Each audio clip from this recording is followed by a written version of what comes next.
that we have in thy fear always before our eyes, and laying aside all private interests, prejudices, and partial affections, the result of all of our counsels may be to the glory of thy blessed name, the maintenance of true religion and justice, the safety, honor, and happiness of the King, the public weal, peace, and tranquility of St. Lucia, and the uniting and knitting together of the hearts of all persons and estates within the same, in true Christian love and charity, one towards another, through Jesus Christ our Lord. Amen. The grace of our Lord Jesus Christ, and the love of God, and the fellowship of our Holy Ghost be with us all forevermore. Amen.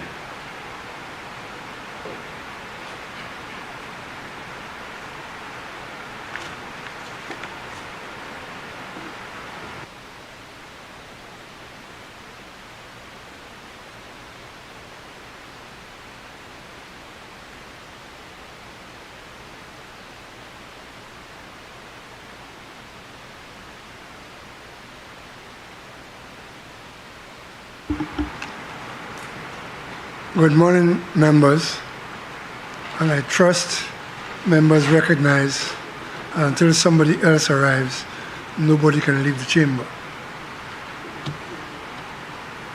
There is the continuing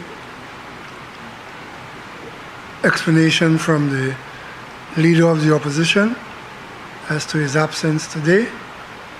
We also have an excuse from the member for Viewfort South, who has to travel on other business, and I trust other members will join us shortly. Members, when we broke last night, the question before the House is that the Appropriation 2024-2025 bill be read a second time. Member for Castries Central. Thank you, Mr. Speaker.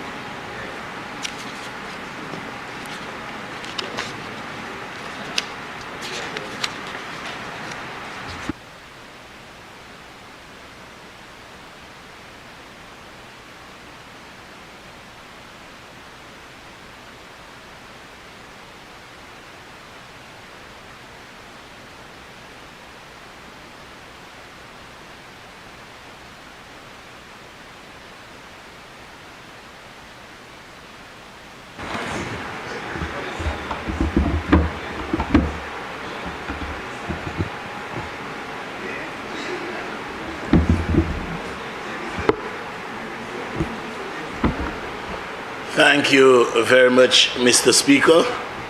Let me say morning to my colleagues in this august chamber and to viewers and listeners to the proceedings here this morning. Mr. Speaker, it is with a feeling of exuberance and enthusiasm, in extremely high spirits, I rise to unequivocally support the Appropriation Bill 2024-2025. When I listened to the Prime Minister quite attentively, I confess, the articulation and the narration, what immediately sprung to mind was the old colloquial saying, Piloani pli pasi mashla. Yes, indeed, Mr. Speaker, for I never contemplated with every degree of reasonableness that I could conceivably muster from within that this budget address would have contained all these pronouncements geared at making life better for each and every St. Lucian, irrespective of your race, color, class, or creed, and even more significantly, one's political affiliation. As I listened and found my memory bank running out of storage space as it relates to the benefits to our people when they were enumerated, what I quickly remembered, Mr. Speaker, was this government's gesture not too long after assuming office rather, to pay the Liat and Majestic workers. For such a deed never took cognizance of any political consideration, but was a move at the very least to compensate those persons who had given years and years of service to these establishments without receiving the just deserts. And you know, Mr. Speaker, when you juxtapose that kind of deed to the many pronouncements beneficial to the people of this country, which I will come to later, without the qualification for entitlement being you must be a party supporter, this truly reflects a manifestation of the maxim putting people first. But sadly, Mr. Speaker, when a former occupier of the prime ministerial chair will overtly criticize the benefits that this government is bestowing on the people of this country, it is a sad day in our politics. Very sad, Mr. Speaker, for all he sees is once again to become Prime Minister of this beautiful 238 square mile rock of ours. And so, Mr. Speaker, as though it was not enough to keep your unjustified criticism at home, you traverse our jurisdictional boundaries, find yourself on foreign soil to bad talk St. Lucia in the hopes that you can garner regional and international support to find yourself Prime Minister of this country again. Mr. Speaker, that eventuality is quite a remote one. When you tell me, Mr. Speaker, that for the police to have received any equipment or any amenities that would lead to a more comfortable working environment, your spouse had to hold balls. Yes, your spouse had to hold balls to equip the police. Funds were risen for that purpose. This, Mr. Speaker, is rather disheartening. Là où dit-moi les Saint-Lucien, dat on yon premier ministre, pour bailler ces polices là, ça yon besoin, pour yon travail confortablement. Madame ou ni pour chebe balls, ministre ni pour aïe faire ça yon ka créer model, oui. Yon latin sa ki long chive, sa ki te ho, yon te ka model pour raise l'argent by police, Mr. Speaker. Gouvernement sa, pa ko sa. That cannot be the policy direction that any government should be proud of, Mr. Speaker. You see, they will be quick to go overseas and tarnish St. Lucia's name and say we are infested with crime. You and I know, Mr. Speaker, that no one in this country would be happy with crime. One murder, if you ask me, is already too many. And that's why this government is making all relevant resources available to the police. This government has held no balls or asked any minister to model to raise funds for the police. As a matter of policy, the law enforcement should be a national priority. The police should not be treated in that manner. This government has reinstated the police training vote, something that was stopped by the last administration. The last government, for reasons known only to themselves but unjustified in the eyes of reasonable man, demolished Central Police Station. But guess what? Having done that, they rented premises on Bridge Street. Can you imagine having Central Police Station on Bridge Street?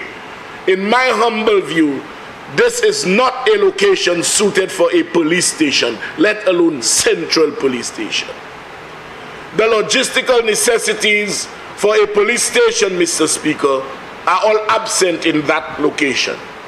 And the unit, I dare say, is no bigger than a retail outlet for cell phones. Why did the last government continue to treat the police that way? The headquarters, the home of the police band, was demolished, Mr. Speaker. And I don't mind demolition. You demolish when you are prepared to replace or rebuild. But they demolish Central Police Station, and they were totally unprepared to commence construction of any other. The traffic department was at police headquarters, which they demolished. And you further compromise the police, Mr. Speaker, by demolishing the headquarters and renting premises from your father to house the traffic department, Mr. Speaker. That is the kind of scant regard with which the police were treated. Custody suites were demolished. Custody suites without any reason.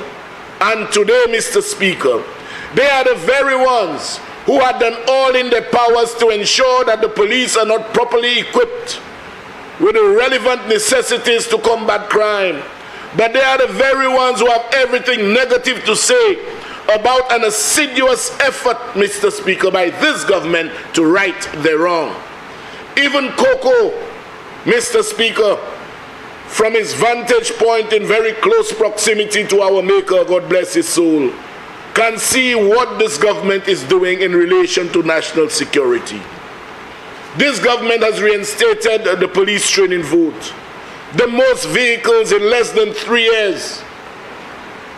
More vehicles in less than 3 years than the entire 5 of the former last administration. Custody suites is almost completed, Mr. Speaker. The Northern Divisional Headquarters is proceeding with alacrity, Mr. Speaker. But no, they will do well by tarnishing St. Lucia's name without giving an iota of a clue as to what this government is doing in relation to law enforcement. You see, Mr. Speaker, they find fault with everything. Friday gone, Mr. Speaker, the sword-turning ceremony that would mark the commencement of the construction for such needed Hall of Justice was held. And you should hear what the naysayers had to say, Mr. Speaker. You should hear what they cited as being problematic, looking for the slightest tool within the crevices of what is obviously a beneficial project to this country and the judiciary. They looked and looked for things they believe they can cite as being problematic. What amazes me, Mr. Speaker, listen to the rationale. A courthouse is currently located where the Hall of Justice will be built. In fact, the courthouse is still there. You had no complaints today. But because the Hall of Justice was announced, you hear about parking problems. You hear about how will you take the prisoners there. Those were questions they needed to have asked, given the current location of the very courthouse that is located in the same area.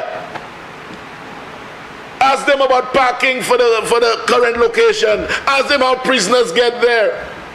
And so, Mr. Speaker, those guys are so anti-progressive once the progress don't come at their hands that they will say anything to confuse the minds of reasonable men and women who obviously can see that the government is doing well, Mr. Speaker.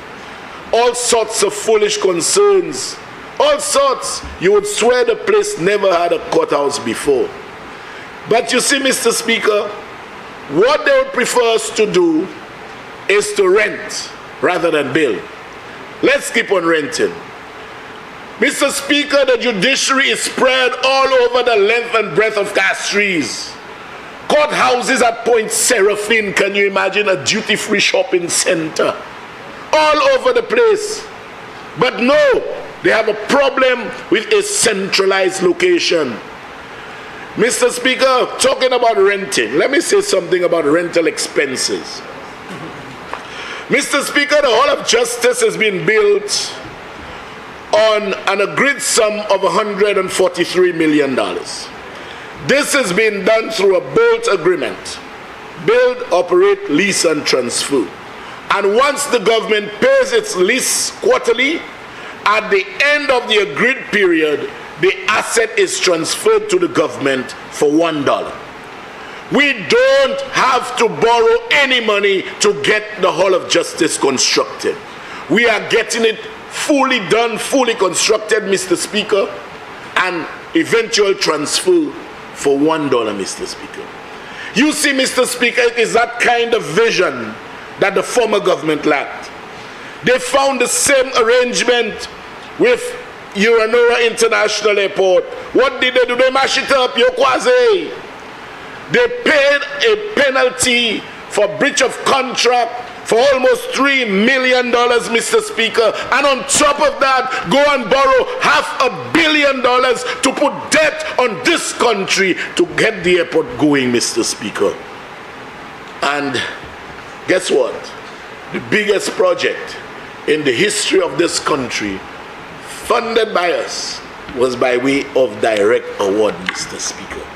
A project that had no bill of quantities. No bill of quantities. That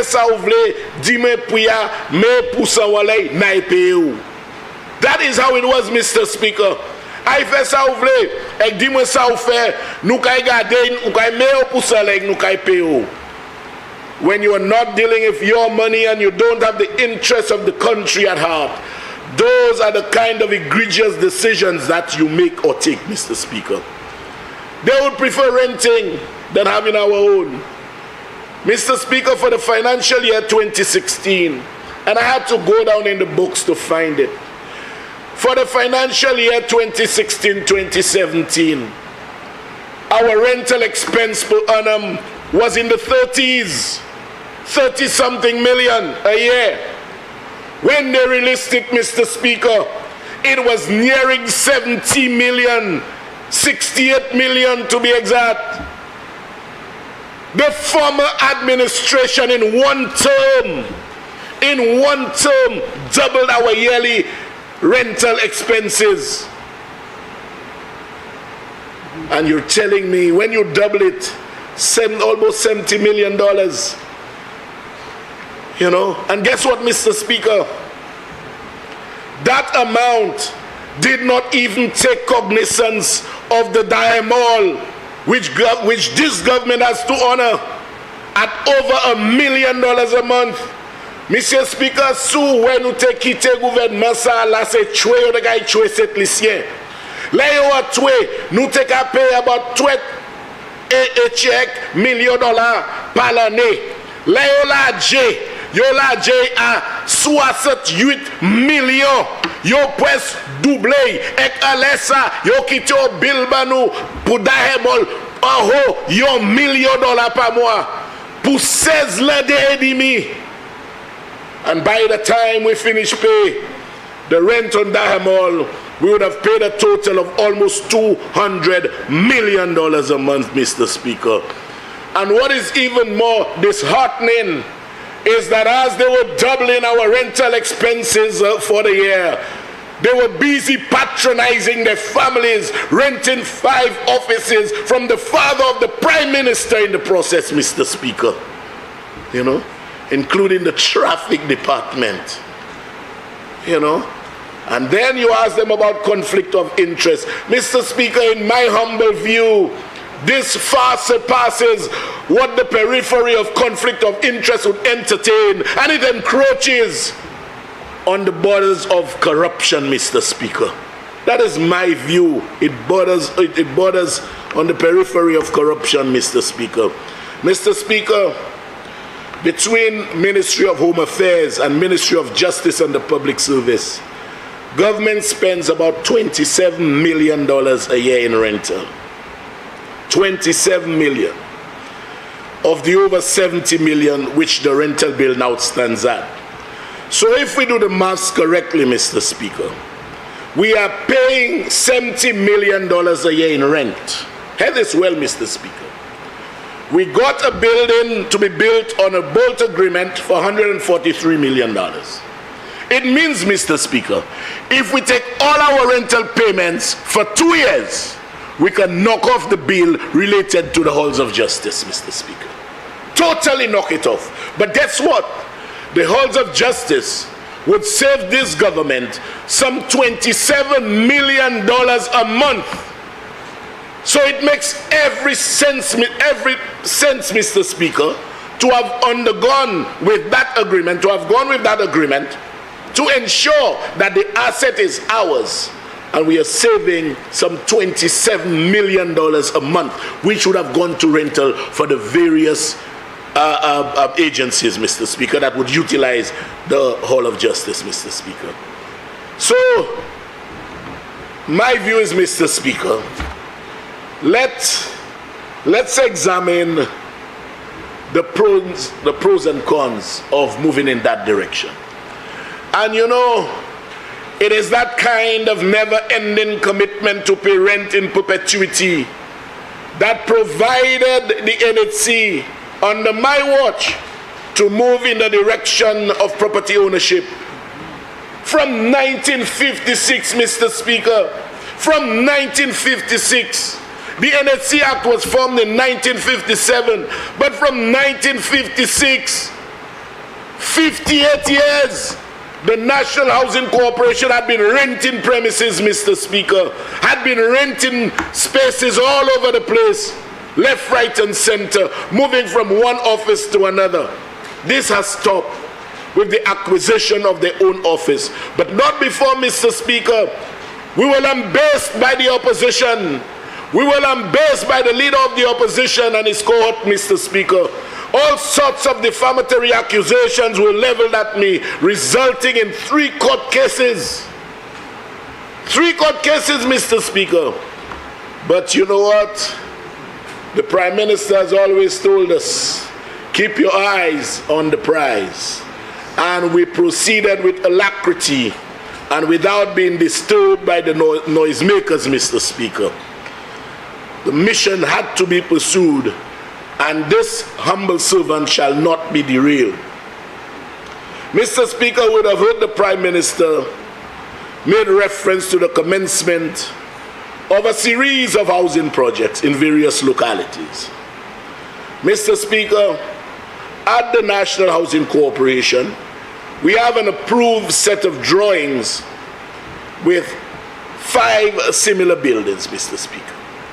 Each of these buildings will contain 15 2-bedroom condos. Although the price per condo now cannot be fully determined, one thing is certain, Mr. Speaker, in a gesture at discharging its social responsibility, this government, under the leadership of Philip Joseph Pierre, the Prime Minister, member for Castries East, will not include the price of the land in the eventual sales price of these units, Mr. Speaker. I'm also certain, Mr. Speaker, that persons would have heard that the government will facilitate through the St. Lucia Development Bank a 100% loan facility, meaning you do not need a deposit. Premier ministre l'a fait possible pour servante civile, les se kaila commence van pour aller SLDB, et jamais l'argent là, ou ça joue non loan 100%, sans payer pièce qu'elle deposit, dès pour qualifier. What more can anybody ask for, Mr. Speaker? What more can anybody want from a government? And I can say with every degree of certainty, Mr. Speaker, that this Kasaba development is ready to go. It is ready to go, and it will start very, very soon. I do envisage a huge sword turning ceremony pretty soon. You know why we are going to make that sword turning ceremony huge, Mr. Speaker?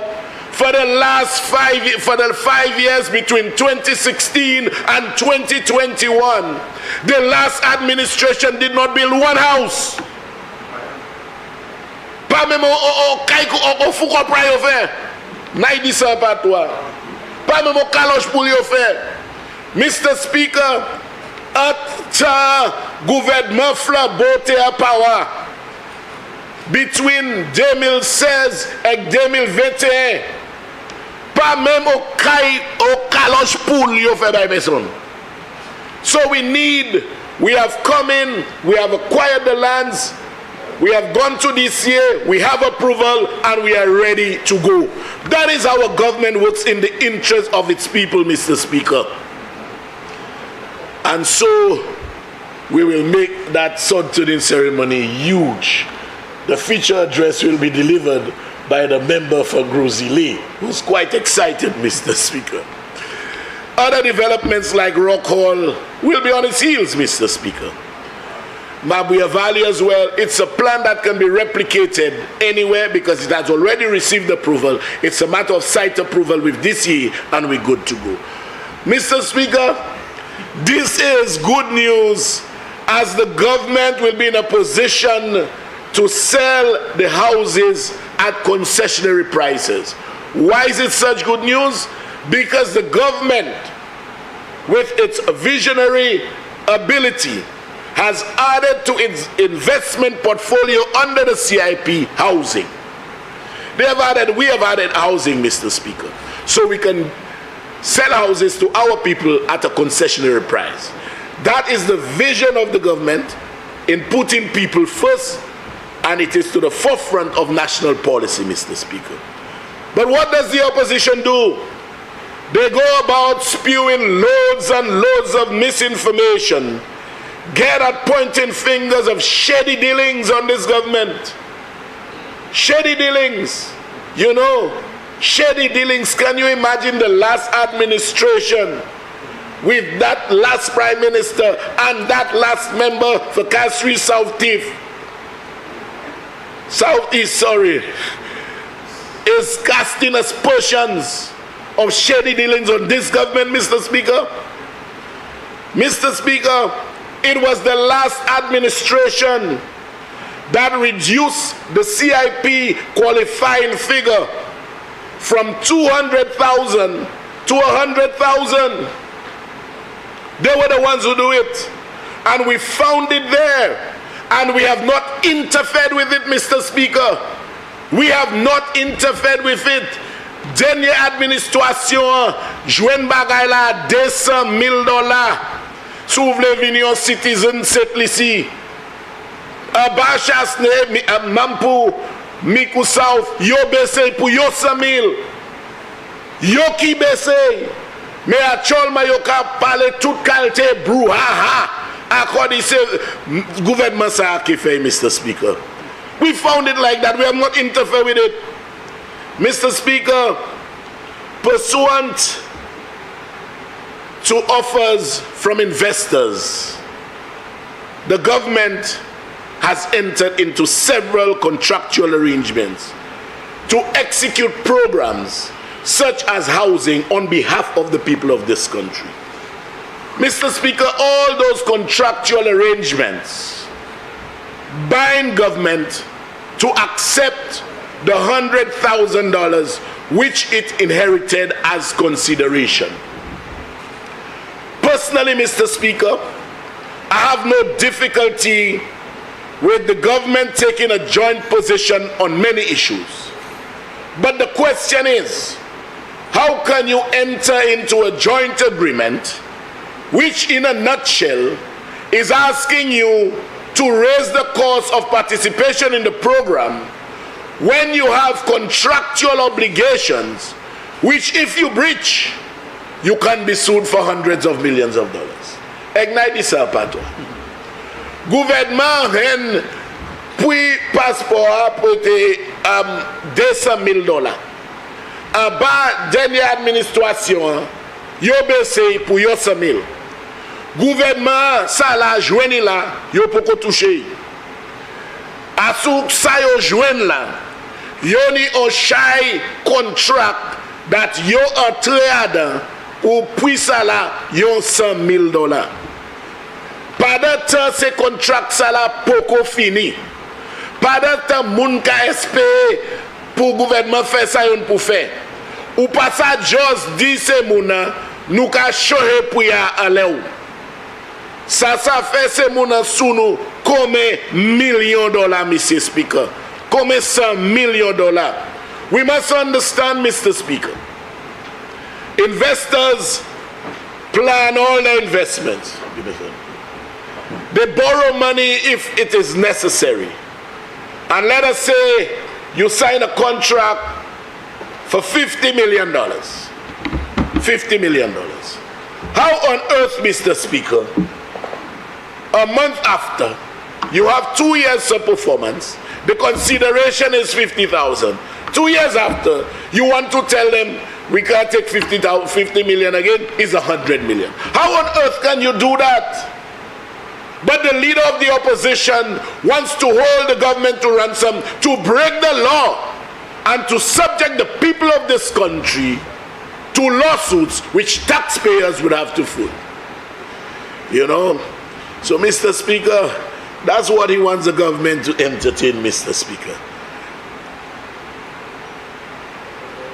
But you know, in his wisdom, the member for Castries East, the Prime Minister, he said, I am willing to sign your joint agreement. I have no difficulty with joining my colleagues, but please permit me to see that those contractual arrangements to which I am currently bound come to an end. So, Premier Minister Diogosa, when I see a Sauvledia, we make I join Exxon, but Nuni Oshai investors qui a signé agreement avec nous pas just dio la hakay doubli. How can you do that? How can you do that? And the Prime Minister, in his wisdom, for which I applaud him, I must say, Mr. Speaker, he said, hold on, I am not subjecting the people of this country to any kind of lawsuit and you'll have to pay that. I'm not doing that. I'm not doing that. And so you will wait until the expiration period is gone, and then I could sign whatever you want me to sign. Bravo to you, Mr. Prime Minister. You see, Mr. Speaker, that is the kind of madness that the leader of the opposition wants this government to entertain. That is what he wants us to do, Mr. Speaker. He wants us to do the kind of foolishness that obtained in the last government, Mr. Speaker. You understand? That's what he wants. But, you know, the thing is, when you behave like that and you subject the government and people of this country to lawsuits that may cost you hundreds of millions of dollars, do you honestly put the interests of St. Lucia and St. Lucians first? No, he did not. And he never did with T.O. King. He never did. 1,000 acres of land at $1 an acre when he was Prime Minister. You think this Prime Minister would sign anything like that? You see, Mr. Speaker, the conspicuous absence of the leader of the opposition tells a lot. It tells a lot, Mr. Speaker. It expresses his unwillingness, if you ask me, to participate in the most important exercise Member for Castries Central, I would advise you not to go down that route. The leader of the opposition has written to me, given me a full explanation as to why he is not here. I did not think it necessary to share that explanation with the House, but I would caution you against going down that road. I quite agree, Mr. Speaker, but there is absolutely nothing wrong with any member expressing an opinion. Not when the facts are with the presiding officer. Okay. All right. I'll tell you what, Mr. Speaker. I'll tell you what. At the time the leader of the opposition went to Washington, he was fully aware that the proceedings were slated to have commenced on a given date. He was fully aware. Remember, again, please do not go down that road. The letter from the opposition leader explained all of that. Very well. He was due to come back. What he wasn't sure about was whether he would be able to make the Prime Minister's speech. But he always intended to be here for the debate. At least so you were told, Mr. Speaker, and I concur. And you, if the presiding officer says so, yes, then it is so. Very well. But Mr. Speaker, wherever he may have been in some secluded corner in hibernation or seclusion, in wherever he was of the globe, he would have heard the Prime Minister's address. And he would have heard the inevitability of the introduction of a livable wage. He would have heard that government pensioners on the lower scale will move from $300 to $725, an increase, Mr. Speaker, of over 140%, Mr. Speaker. He would have heard that. He would have heard, Mr. Speaker, that pensioners' pension will now be tied to civil servants' salary, and any increase in one results in a commensurate increase in the other. He would have heard that. He would have heard, Mr. Speaker, that NIC workers will now, from the 1st of August, get a minimum of $500 monthly. NIC pensioners, that is, Mr. Speaker. He would have heard, Mr. Speaker, that $5 million was set aside for income support. And I'm sure he heard $27 million was set aside to assist farmers. He heard about the rebate for fishermen. He heard about a range of investments, none of which are a pie in the sky like the SH. And I'm sure he heard, Mr. Speaker, that the recently affected banana farmers would receive some kind of assistance at the hands of this generous government, Mr. Speaker. He heard that.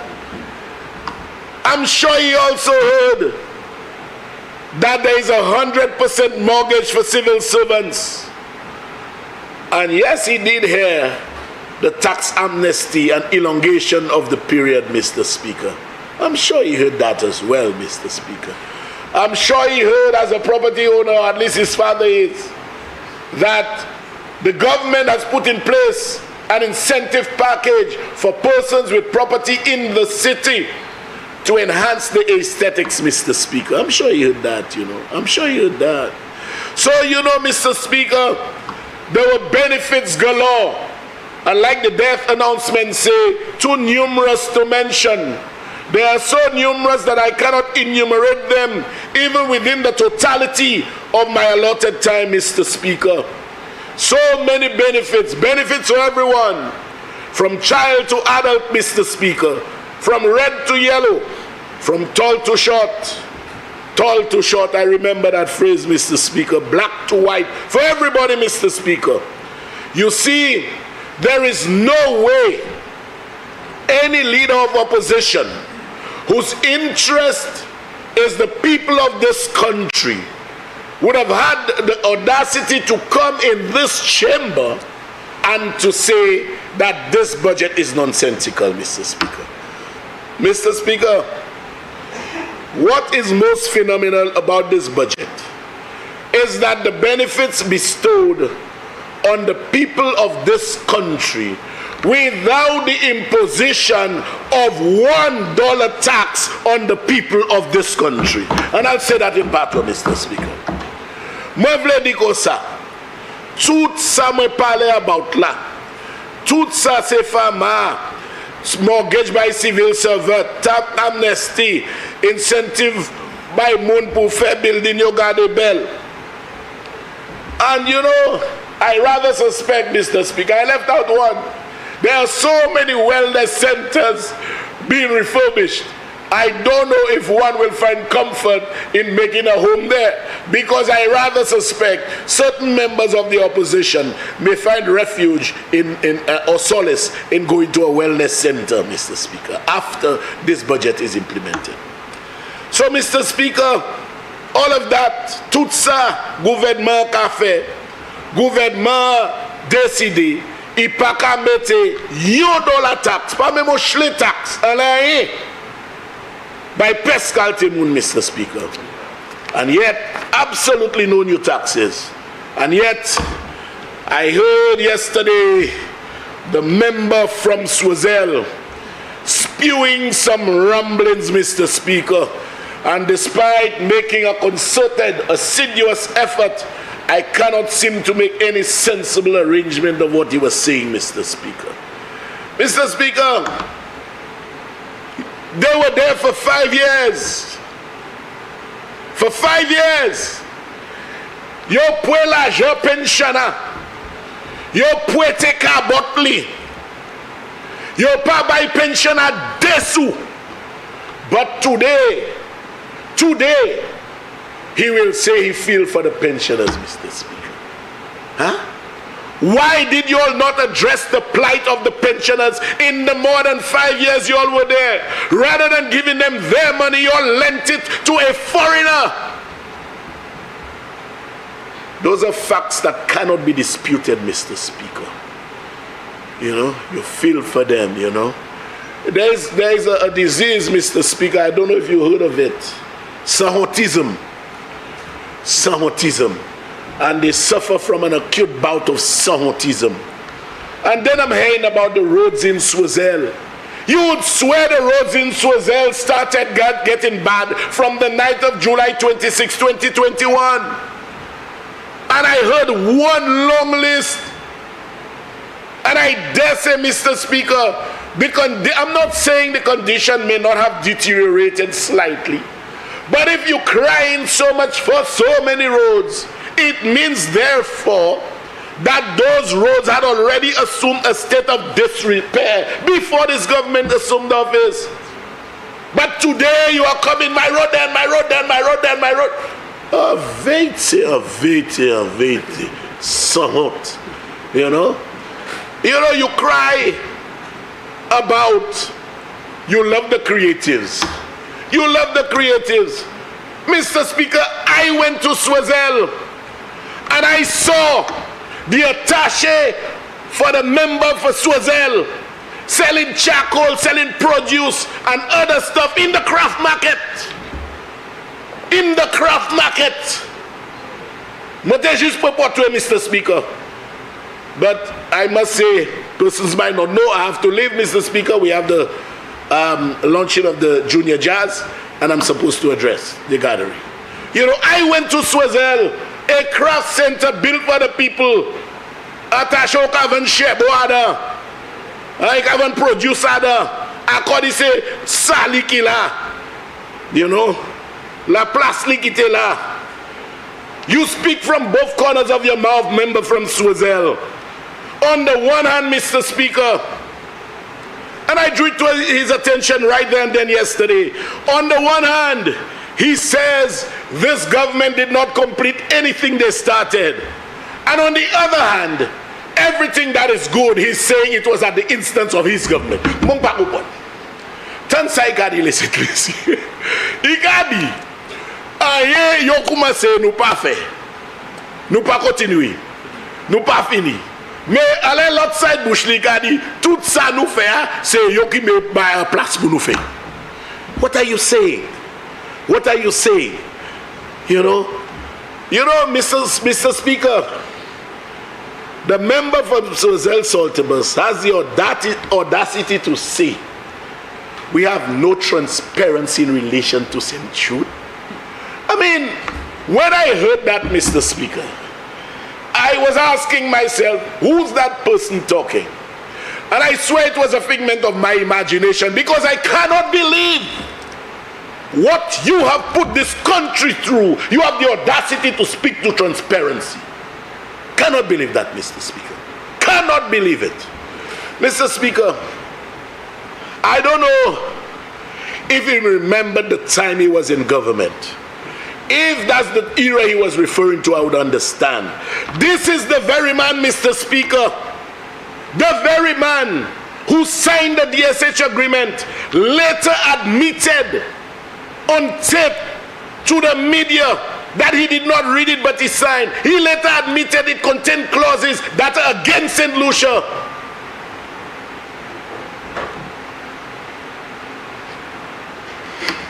Speaker, point of order.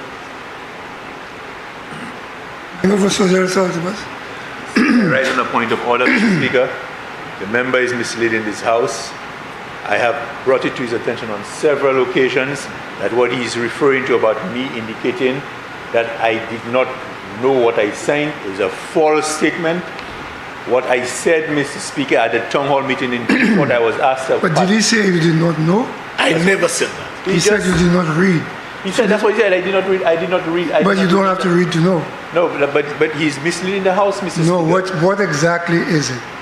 You were saying he said The clip. you did not I can know. repeat in the house. Yeah. Okay. What he said was you did not He did read. not read. And that is a false statement, Okay. Mr. Speaker, because what I said to the audience at the time, Mr. Speaker, and I've invited him to play that, I've invited him to play it on his I show, I've will. invited him to play it in the I house. will right here. What I said at the time, Mr. Speaker, I was asked a question, Mr. Speaker. The question contained information that I felt I had to be very accurate about.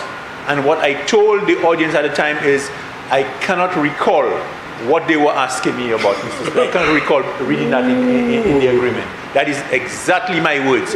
My words were, I cannot recall. So I wish for the member to refrain from indicating that I said I did not read. Thank you, Mr. Speaker. Mr. Speaker, I shall not refrain because I'm in possession of documentary evidence to substantiate that. I want the member to also say that he never admitted that there were clauses in the agreement in hindsight which he realized are against St. Lucia. Say you did not say that one too. Member Sozal Saltivas. Mr. Speaker, the member is also misleading the House because in recognizing there were certain clauses that were going to hurt St. Lucia, these clauses were removed from the agreement, Mr. Speaker. But your point of order, but Member Sozal, your point of order does not relate to what he said. The removal. What he said was you said. He admitted. You were saying it was removed. These are Viewfort and Gros Islet. Exactly, Mr. Speaker. Proceed, member. Yes, Mr. Speaker. I mean, Mr. Speaker, I am one person. If I am not concretely, if I'm not assured, if I cannot say anything with utmost certainty, I refrain from it. The member said when he realized that he's admitting there are clauses in the DSH agreement that are against, why did you all remove it?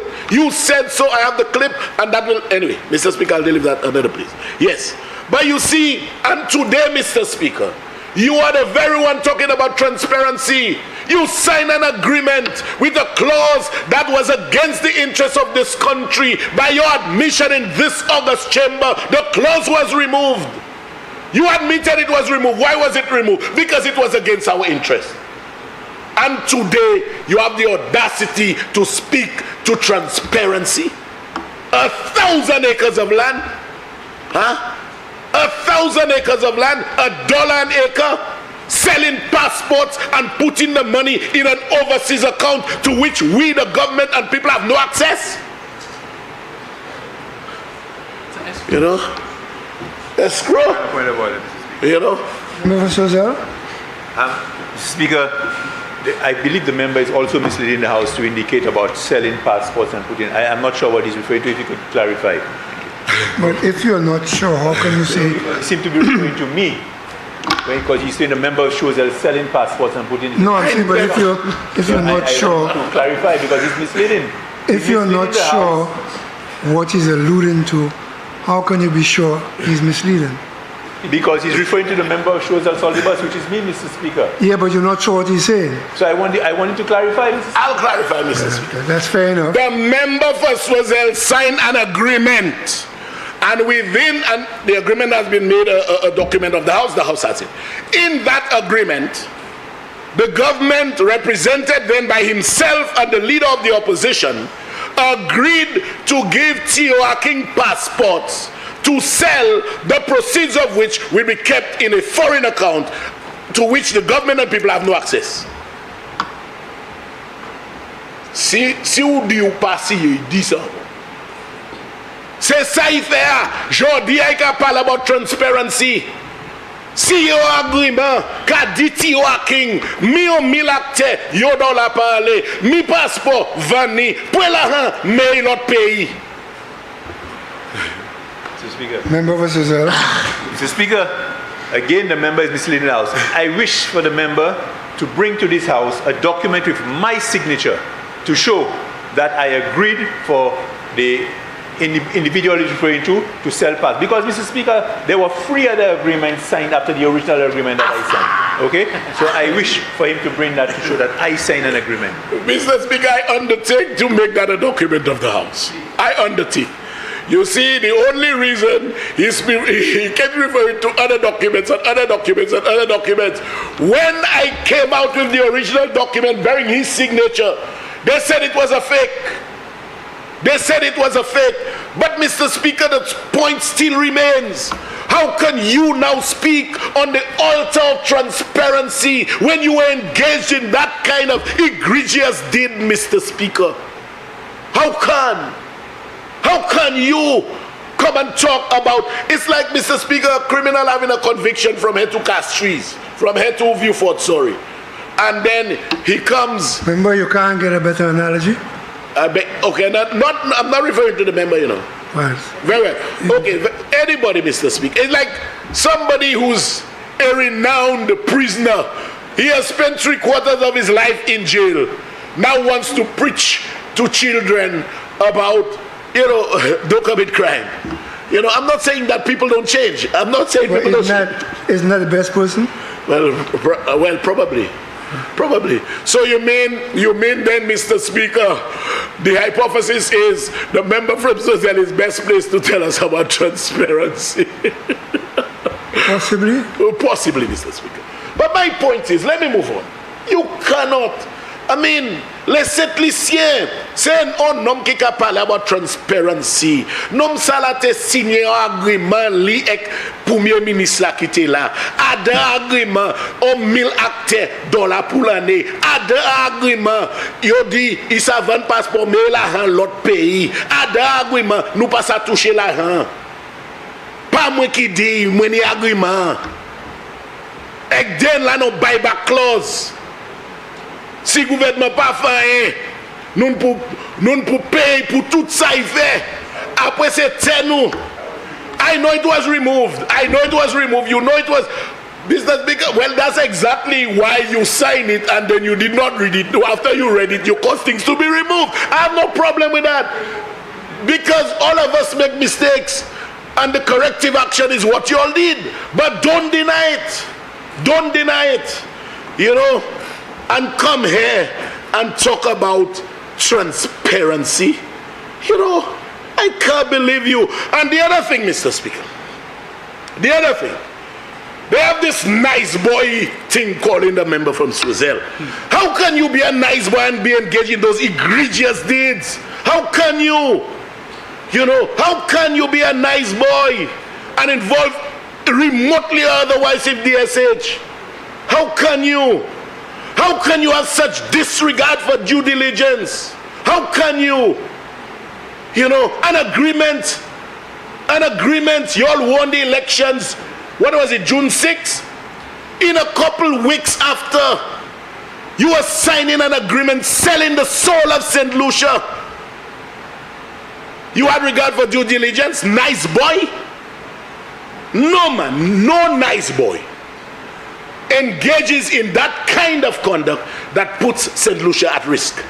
Mr. Speaker, what is even worse, the leader of the opposition, he seemed to be basking in glory, relishing the day when T.O.R. King and this government find themselves at loggerhead in a courtroom. He placed us in it, but he's rejoicing, Mr. Speaker, and then they turn around and call you nice guy. Another thing he said, Mr. Speaker, yesterday, and people do eat roots. I want to say this. I believe everybody said people do eat roots. I said it, and I make no apologies for it. But let me contextualize when it was said. During COVID, when people lost their jobs, children cannot go to school. The Monrepo Cemetery was decommissioned in 2016.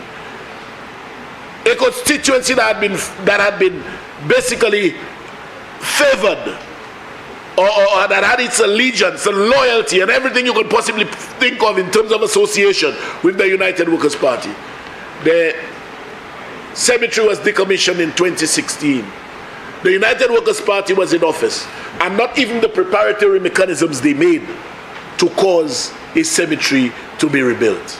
We came in, Mr. Speaker, and with the commitment of the member from Miku North, we acquired land, got the drawings approved, and the cemetery is well on its way. I want us to give him a round of applause.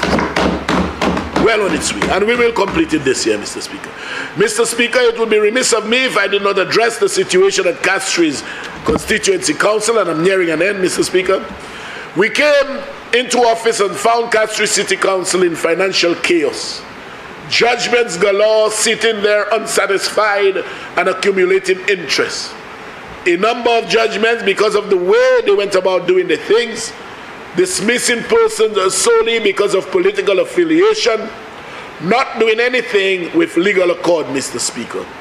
To date, persons like John Quinlan, persons like Lambert Nelson, persons like Dexter James, and many others have judgments against Castries Constituency Council. We are in Wasco. I inherited a bill of hundreds of thousands of dollars. Lucia, NIC. It's a mess, Mr. Speaker. But thank God, I brought my legal expertise to the fore, Mr. Speaker, on which Castries Constituency Council piggyback for free, gratuitously, Mr. Speaker. We are trying desperately to give Castries City Council a semblance of financial stability, but it's not easy. Whilst the last administration put them in a mess that basically we did not create. They put them in a mess, but did not create one new revenue stream. Not one revenue stream for them, Mr. Speaker. Imagine what was happening there, Mr. Speaker. Money was being deducted from the salaries of workers, intended to pay creditors like fakes and others, courts, and rather than paying the creditors, Mr. Speaker, they used that money to pay salaries of other workers. And that was not the right practice, Mr. Speaker. That was just pushing Castries constituency further into debt. I can tell you, Mr. Speaker, that has stopped. And whilst they did not create any new revenue stream, I am working assiduously to ensure that this is done, Mr. Speaker. All they relied on, they were milking the bull, Mr. Speaker, but all they relied on was the little $3 from vendors and government's subvention. To date, Mr. Speaker, we have built many booths, We have created 2 parking lots, and in fact, the last set of vending booths will be opened, if not next Friday, the Friday after, and I want all my colleagues to attend.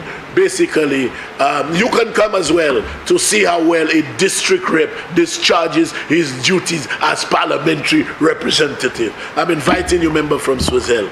But I want to give you some medication for your autism. I beg your pardon? So, Mr. Speaker, I want to say something very quickly about the fishers, those guys who sell fish outside the market next to the box park being built, Mr. Speaker. I have charged the mayor with the responsibility of designing and building some facility, whatever it is. Does not have to be anything grandiose, Mr. Speaker, but we need to build something somewhere for those guys to sell the fish. This is unsightly. It can no longer be tolerated, Mr. Speaker. They have to be removed from there. I don't want to run after them, but they have to be removed. They have to be removed from the box park is there in completion. In fact, Mr. Speaker, a lady met me. One of the persons had to move, and I told them he will relocate you. And she said to me, Mr. Minister, I see the thing almost complete. When am I? I tell her our standard schedule. She said, I don't mind her, but the fish sellers will stay there. I said to her, definitely not.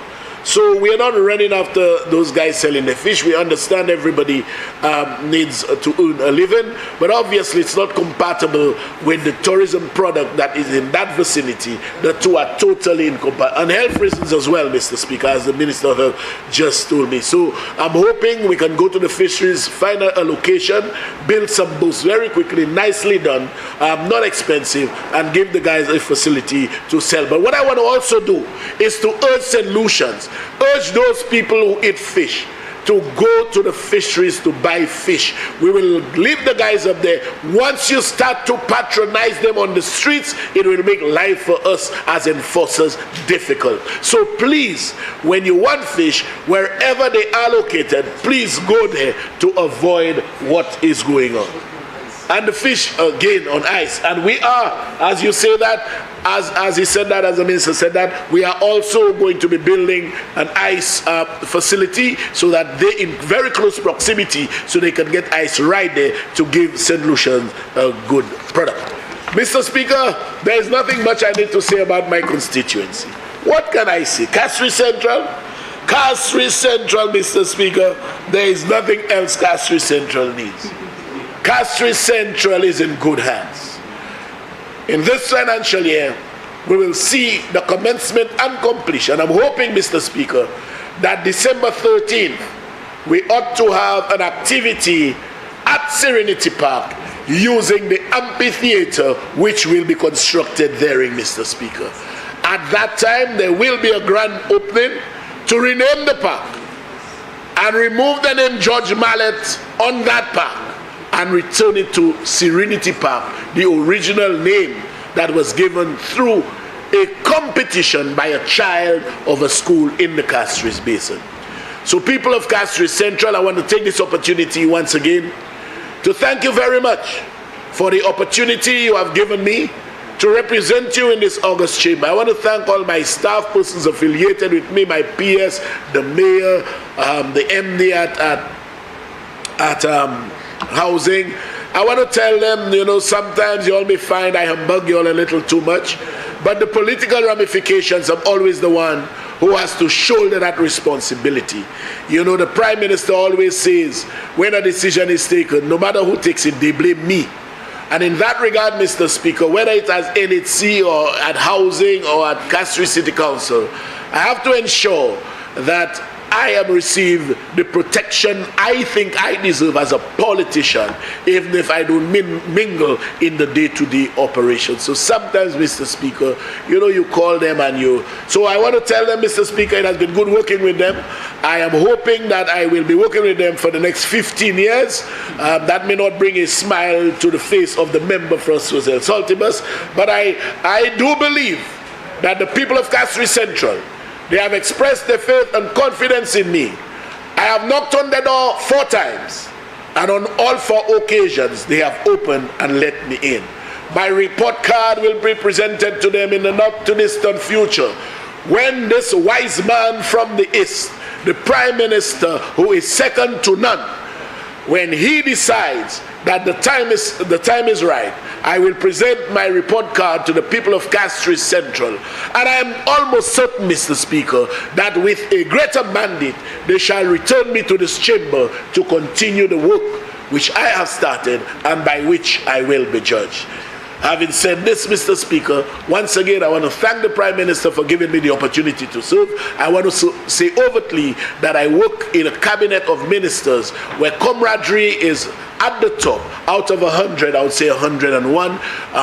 Things are done in a collaborative way in the interest of this country. And once we continue along that vein, Mr. Speaker, they shall remain wherever they are, unless our ship calls for every port. Every 17 of the ports, when election is called, we shall leave no stone unturned. With this, Mr. Speaker, I thank you.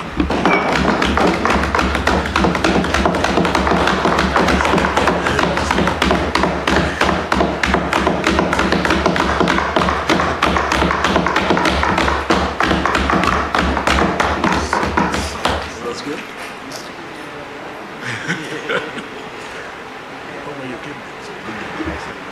So we had to arrange that somewhere. The member for Gros Islet?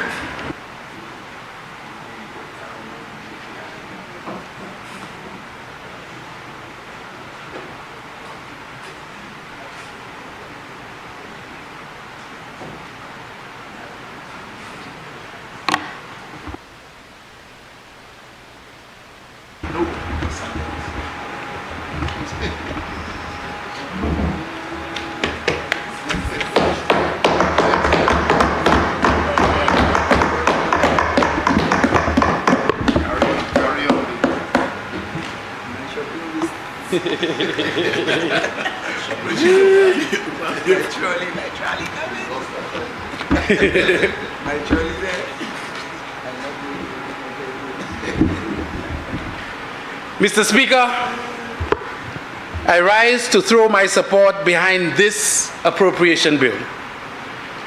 But before I explain why, Mr. Speaker, please grant me leave once again to thank the people of Gros Islet for bestowing their confidence in me as the parliamentary representative. Mr. Speaker, the people of Gros Islet have been patient with me And so, Mr. Speaker, the people continue to say, carry on, baby. Mr. Speaker, right now, at this very moment, if you take a short trip throughout the constituency of Gros Islet, the people are not just saying, carry on, baby, but they are singing, what a wow, what a wow, what a wow, baby. And so, Mr. Speaker, I thank the people of Gros Islet from Monnier, Deramo, Moshi, Labon in the east, Bois-de-Wage, Gros Islet Town, Cap Estate in the west, to Grand Riviere, Marisil, Corinth in the south, and all communities in between for their objective support for the work ongoing in this vast constituency. Mr. Speaker, the people are fully aware that I continue to work extremely hard daily, and I am truly here to serve them. And so, Mr. Speaker, it is impossible for me to have had the progress that I've had without the support of every single member on this side, Mr. Speaker. More so, the support from the member of Castries East, Mr. Speaker.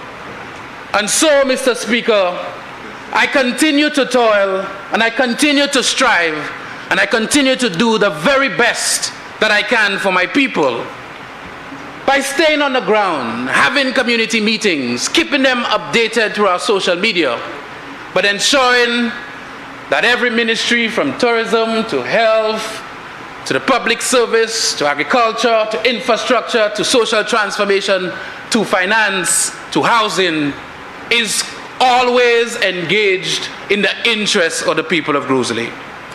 And so, Mr. Speaker, while I continue to fight, while I continue to ensure that we develop youth and sports in St. Lucia, I stand assured that I am supported by the best possible team to ensure that I carry on for the people of Gros Islet.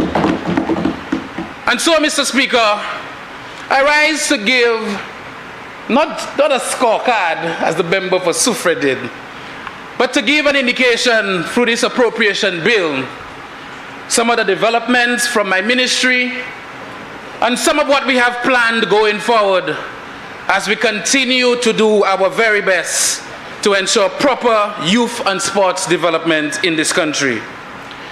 Mr. Speaker, under my portfolio as sports minister, we have a number of ongoing projects through our great nation.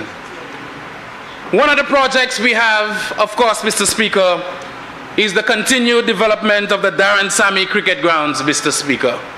Mr. Speaker, venue development is a huge part of how you develop the nation's sports, Mr. Speaker.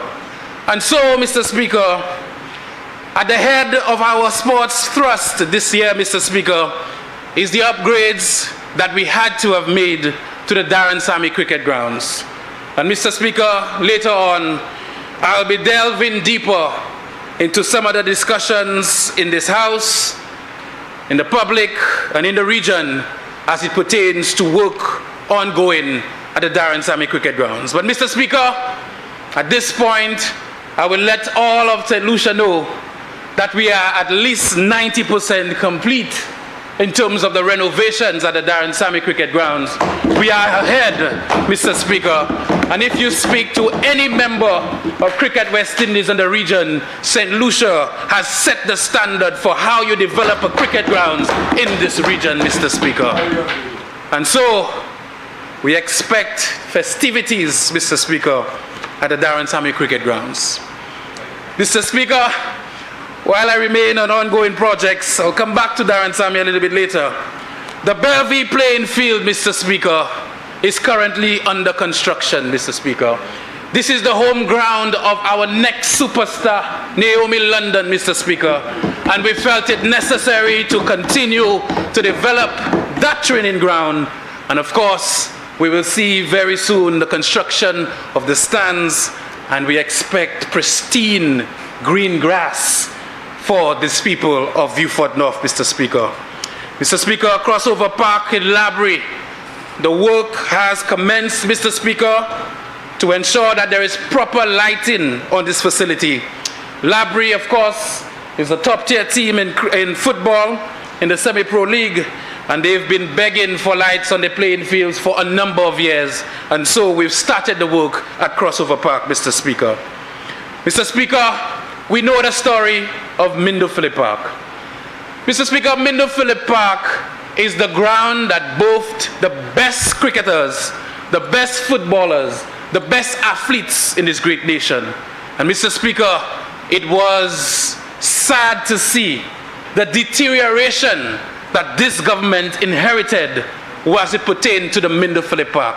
And so far, Mr. Speaker, anyone who visits the Mindo Phillip Park can see night and day as it pertains to which government that truly cares about the development of sports in this great nation. And so, Mr. Speaker, you would see the stands, Mr. Speaker, are back in full effect, Mr. Speaker, the roofing back in full effect, and of course, ahead of Cricket World Cup, the Players Pavilion, and of course, we'll be equipping this facility with some state-of-the-art gym equipment to further develop our cricketers, footballers, and athletes in this great nation, Mr. Speaker. And of course, Mr. Speaker, the Gros Islet playing field. I know I would hear some groaning. The Gros Islet playing field. Mr. Speaker, the Gros Islet playing field services, as we always speak, the largest population in terms of constituency in this nation, Mr. Speaker. I like to speak of that because it is a gift and some people consider it a curse. But having the largest population, Mr. Speaker, is a challenge that I enjoy daily, Mr. Speaker. I wake up in the morning, Mr. Speaker, and I'm revved up and I'm ready to go, Mr. Speaker, because I know the people of Gros Islet have confidence in me, Mr. Speaker, to make the right decisions in the best interests. And Mr. Speaker, despite the fact that at one point the Deputy Prime Minister of this nation was also a Minister of Sport, the people of Gros Islet never had a mini stadium, an indoor facility with covering and proper facilities for their development, Mr. Speaker. Despite the fact that they were in and they know of the challenges, despite the fact that they know some of the best footballers, including Francis Babalastic, Elijah Joseph, Eden Eve Charles, comes from the constituency and community of Gros Islet, they never took steps to allow for Gros Islet to develop and blossom as a sports constituency. And so, Mr. Speaker, right now, Mr. Speaker, if you go there, you'll understand why they say in what a wow, baby. Because we have started the covering, Mr. Speaker, the perimeter wall. Mr. Speaker, we've started that, Mr. Speaker. The sit-in is expected to come in soon, Mr. Speaker. And Mr. Speaker, very, very soon, this will be an enclosed venue to host semi-professional and other activities, Mr. Speaker, at the Gros Islet playing field. Mr. Speaker, while I stay on ongoing projects, the National Aquatic Center has commenced, Mr. Speaker, and the Senior Minister and Member for Castries North reminds me that there was discussion from since 1987 for a National Aquatic Center in St. Lucia, a 50 and 25 meter pool. Mr. Speaker, the commencement of this project has begun, Mr. Speaker, and we have the full approval and we are going full speed ahead as we continue to engage the Minister of Tourism and other stakeholders to host big events in the coming years right here in St. Lucia, Mr. Speaker. So you could see some of the designs, Mr. Speaker. We spared no efforts in ensuring that the legacy of swimming was captured and that we provide the Swimming Association and every swimmer in this nation the best possible facility, international standard for further development of swimming in this great nation, Mr. Speaker. And so, Mr. Speaker, we have a number of upcoming projects. You would have heard me say in times past, we have 90 playing fields in Little St. Lucia, 130 courts on this beautiful island. But this year, Mr. Speaker, the VG playing field needs to get this attention. Right in the constituency of Central Castries, We need to ensure that we have proper lighting. We need to ensure we have proper sitting. And of course, Central Castries are on the top of the semi-pro league. They make they take every opportunity to remind me that this is one of the meccas of football in St. Lucia, Mr. Speaker. And so they have deserved this development, and it is coming very soon. Not more than Grizzly.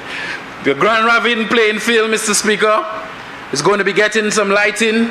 Auger playing field, the Philip Master grounds, and of course, the member for Vieux-Fort South spared no efforts in indicating that big announcements would be made for Vieux-Fort South, because he knows, as we know, that Vieux-Fort historically continues to produce some of our best athletes.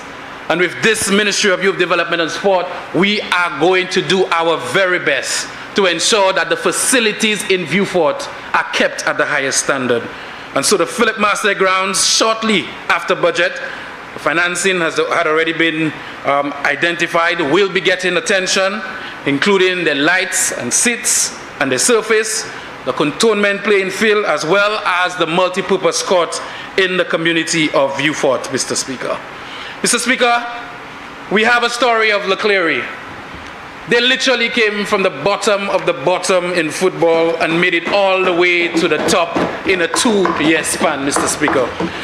I'm not sure if they've gravitated towards a Chelsea and Manchester United style of football, but they've not been faring well so far in our semi-pro league, having played 2 games and not winning, and they have to face the mighty Dennery in Dennery this weekend.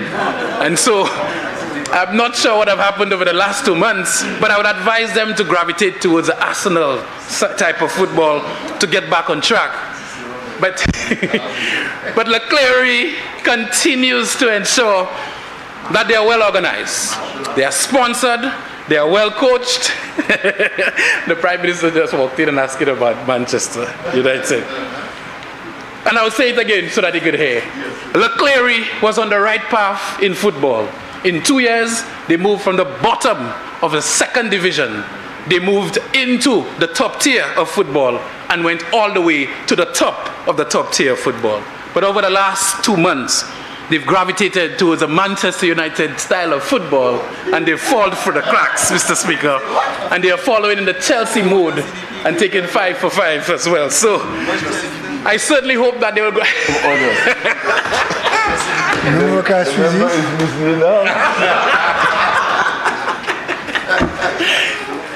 And so, Mr. Speaker, we certainly hope that they get on the right track, as the lighting at Leclerc is really deplorable for the training sessions and for the development in that Castries Basin, Mr. Speaker. The Marsha grounds, Mr. Speaker, another mecca of football development, and we've provided and ensured that the designs for Marsha will ensure that we will be mitigating against vandalism and the heating of the galvanized to ensure that we can continue to have football at the semi-pro league in the community of Marsha. Mr. Speaker, the Wen playing field, another mecca of cricket and football development, will be given some attention. The Dennery stands will be started very soon after this budget. The Cicero playing field, Mr. Speaker, we know what happened under the previous administration. The Grand Riviere playing field, Mr. Speaker, that's in Gros Islet, Grand Riviere Gros Islet, shortly after Debarra playing field. And we know the lights in the field in Canaries, in terms of the semi-pro team, the perimeter wall will be given some attention, as well as the court in Vanna. And we know we have a number of courts, including in Soufrière, to ensure that we give the requisite attention. And of course, the mecca of basketball in St. Lucia will be given some attention in Central Castries. There are others to come, and of course we'll have further discussion at the cabinet and the national level. That's why I tell you, 90 played fields, 130 courts. Mr. Speaker, in terms of lighting, Mr. Speaker, we all know, and we've seen the actual results. It's there. That when you light up a playing field in a community, there is more sports development, and you see the improvement. And so, Mr. Speaker, this government have decided that it is important in our policy that we have energy efficiency at our venues, Mr. Speaker. we had to move away from fossil fuels and, of course, move towards solar lighting, Mr. Speaker. And so it's a transition that is very costly.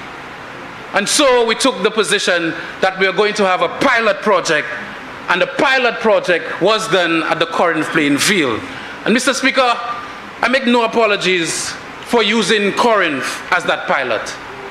Corinth, over the years, Mr. Speaker, have been used and abused by all associations, Mr. Speaker, and they were never given lights and a proper surface.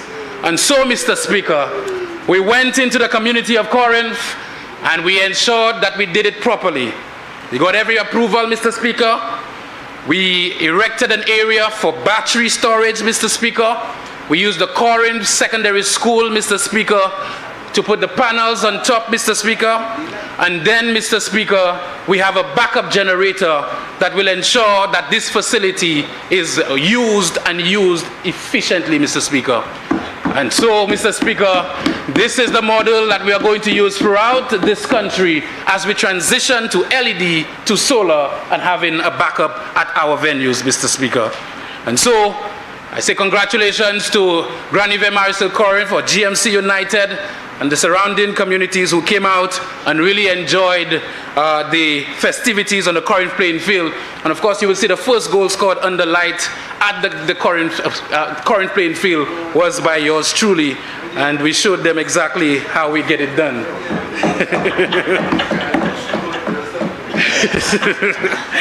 Mr. Speaker, as we speak about alternative energy in sports, Mr. Speaker, we are living in the tropics, Mr. Speaker. We live in the tropics. And we know that we get heavy rainfall throughout sometimes. Even in the month of January this year, we had record highs in terms of rain. And so, Mr. Speaker, we continue to have high water bills, Mr. Speaker, at some of our venues, including Darren Sammy. We're talking about sometimes in excess of $13,000 a month. And if you understand what happens at these venues, water is used in the toilets. Water is also used in terms of wetting the field almost daily.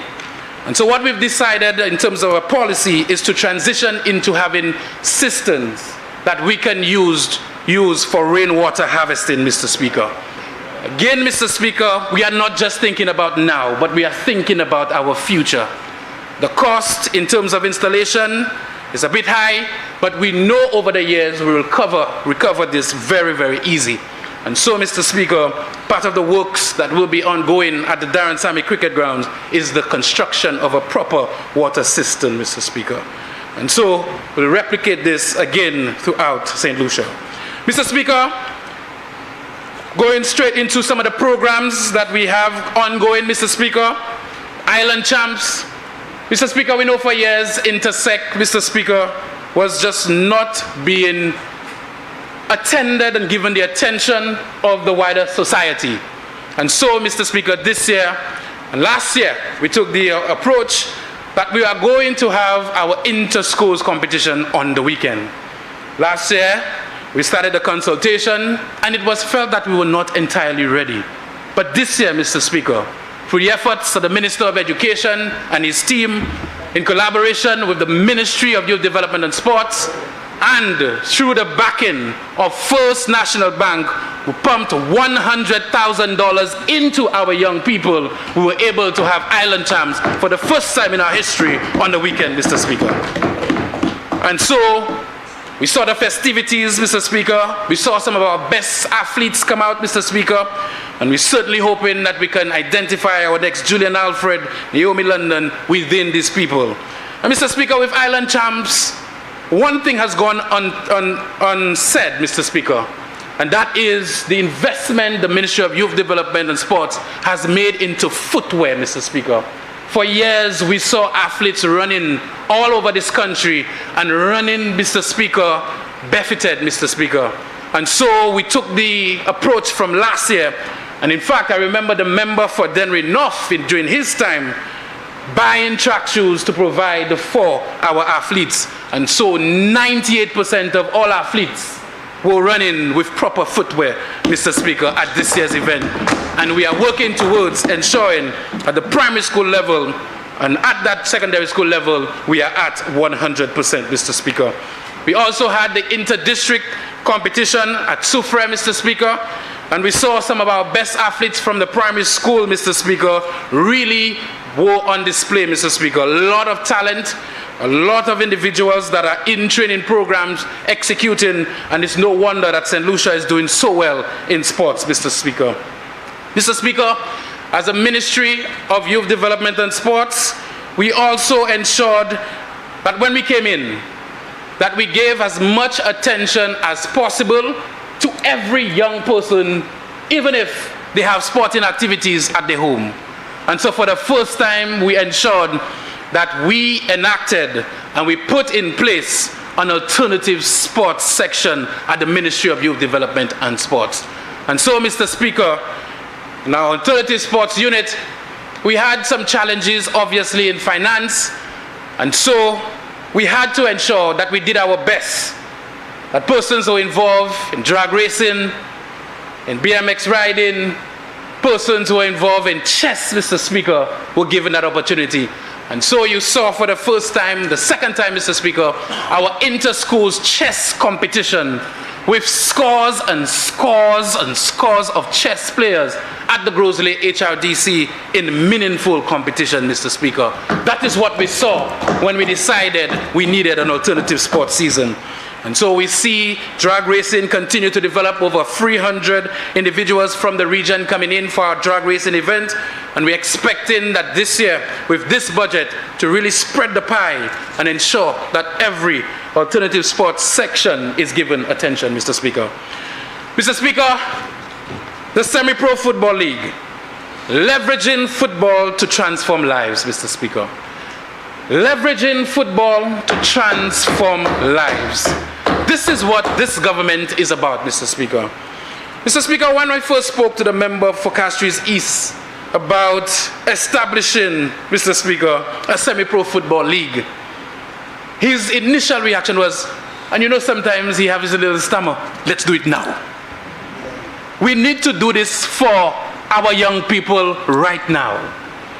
We were talking about semi-professionalizing football for so long, but it took a minister, a member from Castries East, a man from Masha, to understand that this is going to transform lives in this great nation, Mr. Speaker. And now, Mr. Speaker, every evening you go through the communities, young people in serious training because they are considered semi-professionals, Mr. Speaker. The approach is different to their development because they are looked as serious people, Mr. Speaker.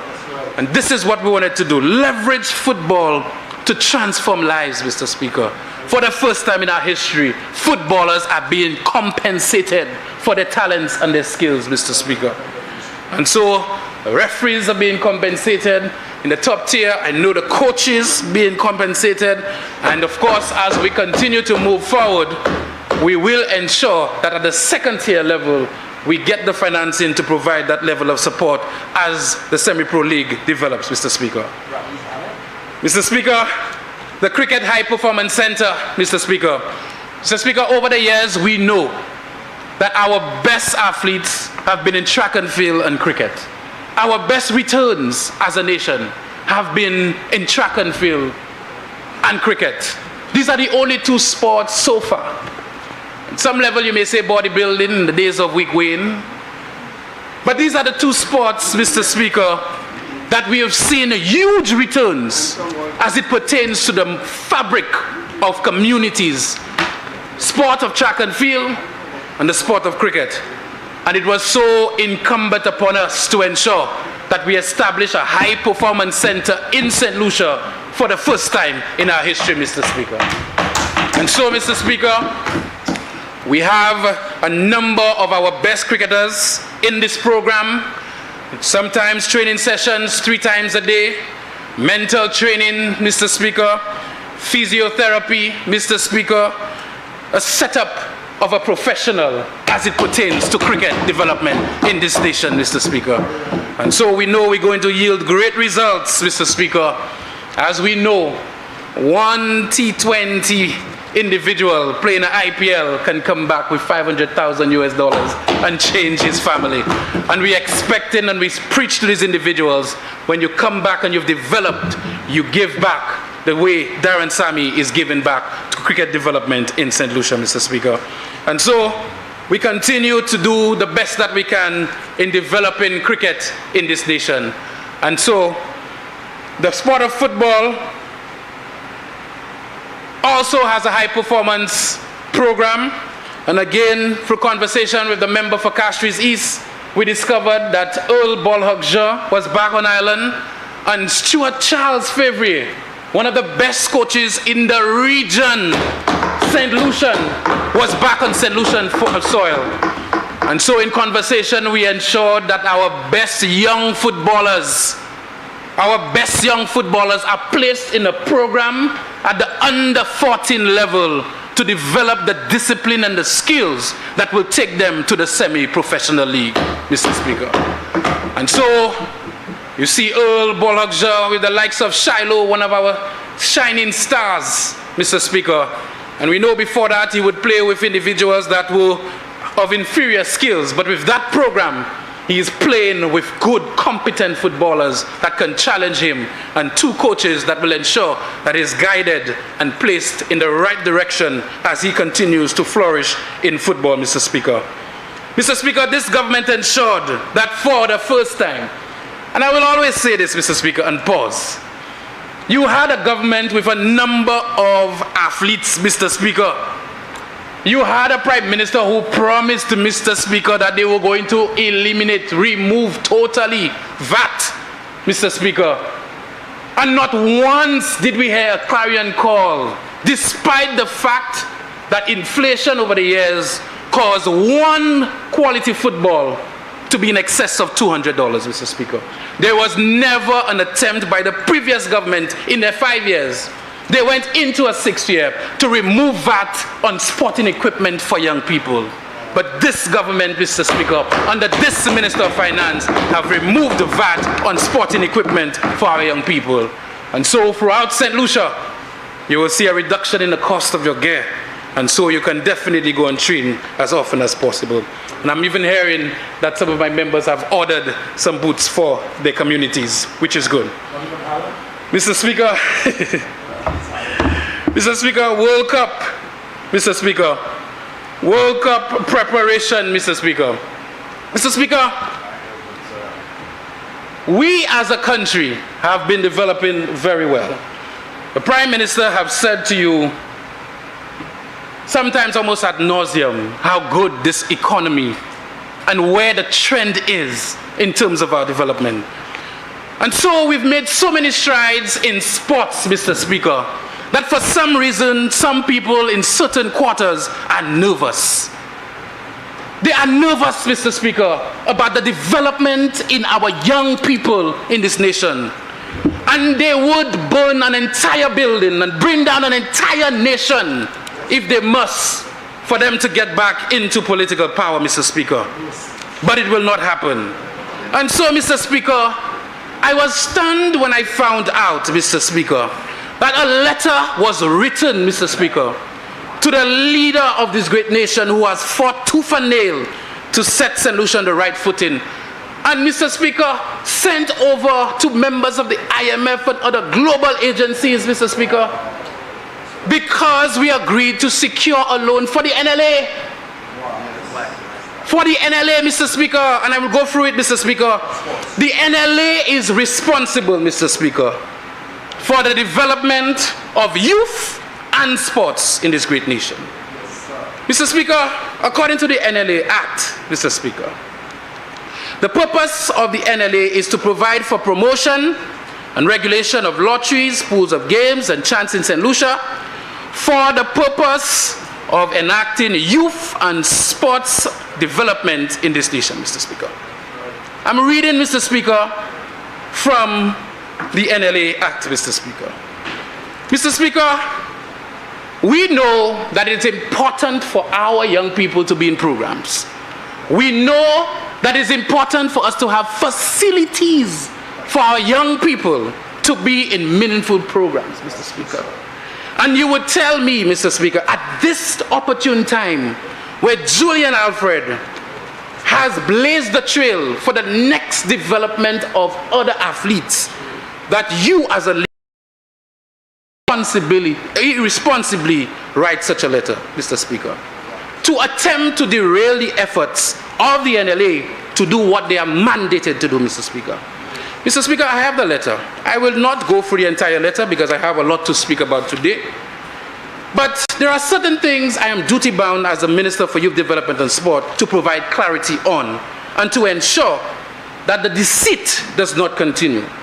Mr. Speaker, this letter was sent to the Honorable Prime Minister and forwarded to other individuals, and it reads in the introductory paragraph, I write to officially reiterate major concerns with respect to approval by Parliament of a guarantee provided to the National Lotteries Authority to secure a loan in the amount of $80 million. Mr. Speaker, he went into this letter and says it is within the context that the recent resolution approved by Parliament of the guarantee of NLA becomes a major point of contention, Mr. Speaker. Mr. Speaker, the leader of the opposition went on to write in this letter and indicate why this should not be.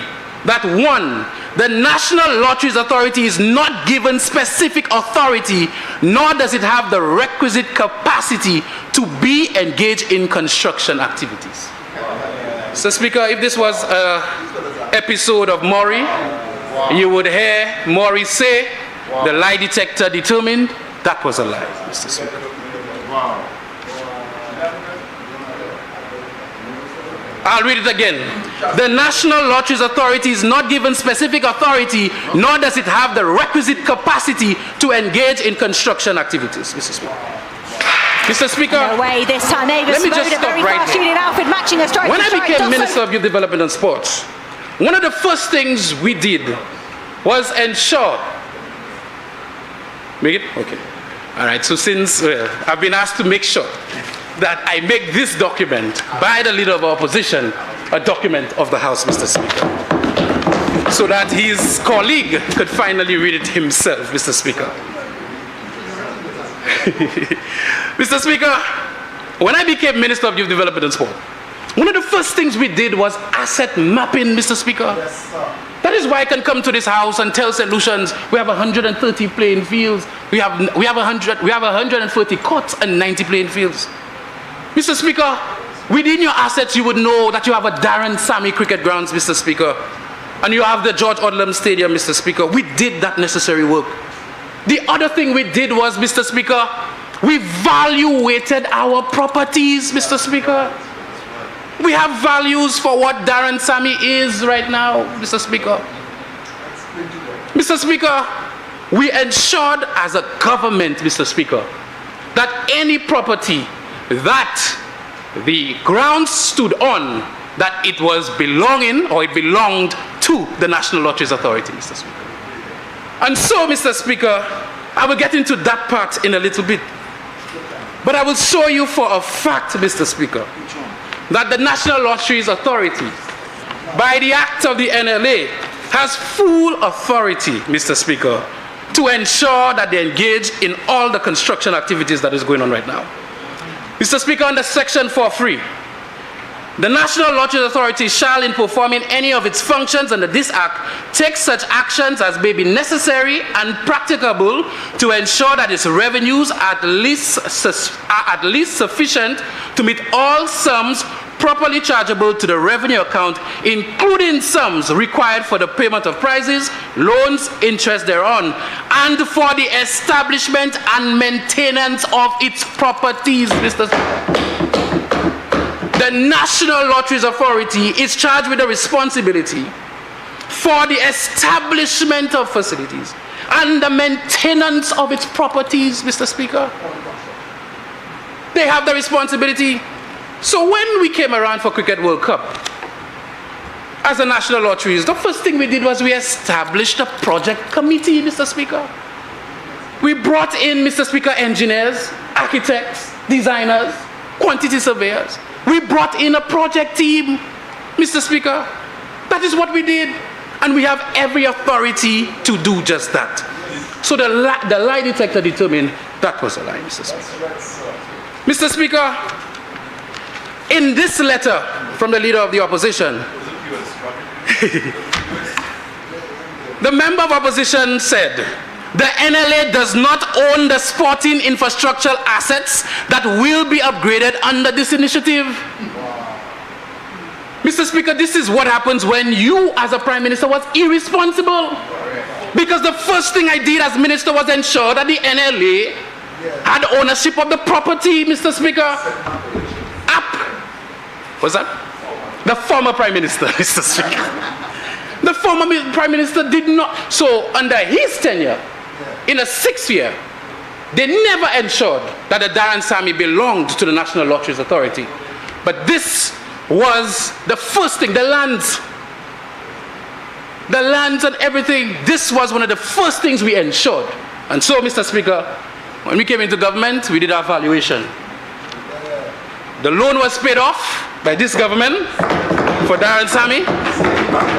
And I can tell you, the structure at Darren Sammy is valued at $95 million, Mr. Speaker. And we can tell you the land that it sits on is valued at another $5 million, Mr. Speaker. Yes. I think we just said that. No liability, but I come into that, Honorable. And so, Mr. Speaker, $100 million asset, Mr. Speaker.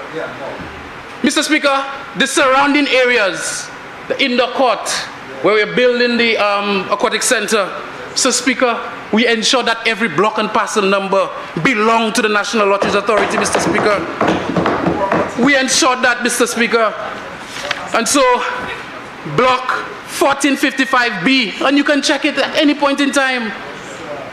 113, block 114, 115, 675, 815, all of which belongs to the National Lotteries Authority, Mr. Speaker. So the notion that the National Lotteries does not own the sporting infrastructure assets that will be upgraded in this initiative, the notion that that does not belong to the NLA is a categorical lie, Mr. Speaker. Categorical lie, Mr. Speaker. Mr. Speaker, this government, when we came in, we ensured that the financing of the NLA was irrefutable. And so we employed the people, Mr. Speaker, in our accounts department to ensure that we have all our documents aligned, Mr. Speaker. Mr. Speaker, the former leader also said that the capacity of the NLA to service this loan is not only highly questionable, but is likely to adversely impact his primary role as a founder. You know why he would say that in a letter? Because he knew the month of July 2021. He knew what he signed and his NLA people signed during that time. We were getting in excess of 20%, Mr. Speaker, from our two major agencies of their license and video lotteries fees towards youth and sports development. And we know an agreement was signed for that amount to go down to 17. We know that. We know that he made an assurance to them that they would not have to pay VAT and any other taxes. But again, Mr. Speaker, with this government, we've come in and remedied and rectified the situation. And so we know that the National Lotteries is well financed monthly, Mr. Speaker.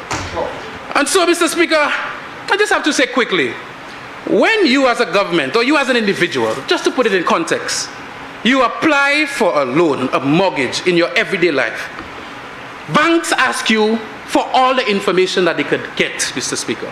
They ask you for your audited financial statements, and I think the member for Susa will know this. They will do analysis of your debt service ratio. They will do analysis of your assets. They will do all of this and then decide what other steps they may require you to take for you to secure that loan. And so all of this was done, Mr. Speaker.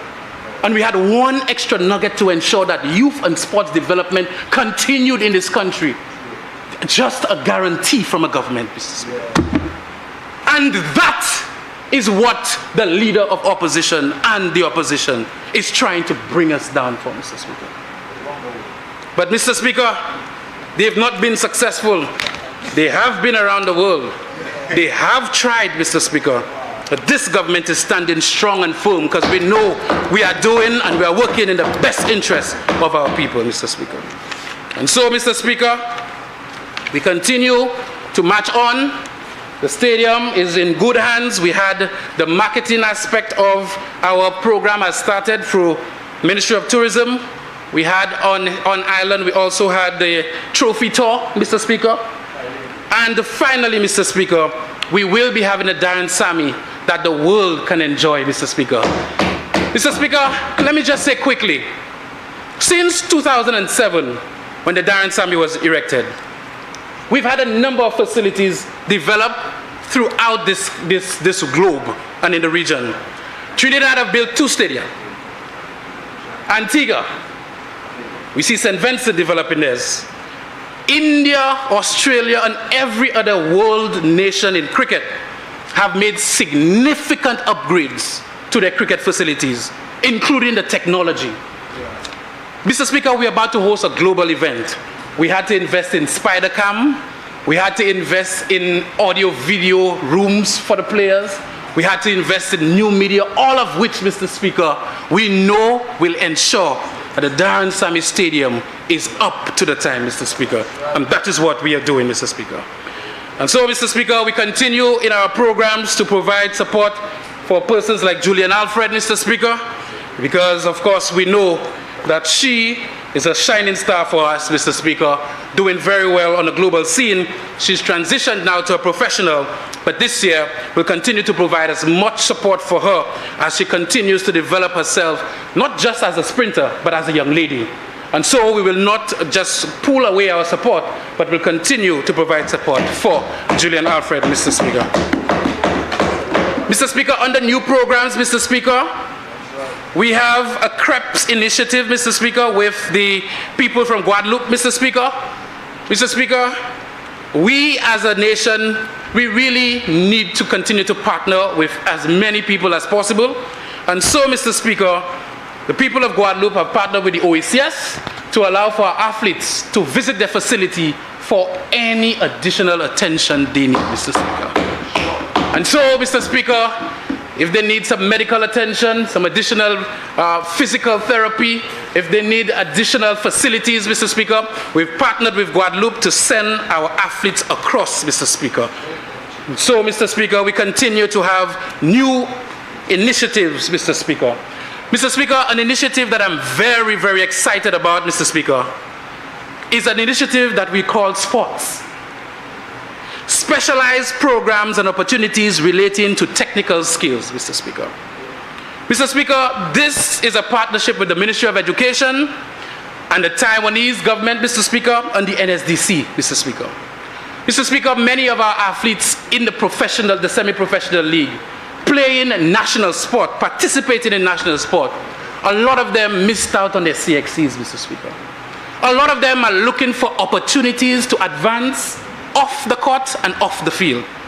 And so, Mr. Speaker, I must say a huge thank you to the Taiwanese government, Mr. Speaker, for their support in ensuring that 50 sportsmen and women can enter into an NSD CVQ program, Mr. Speaker.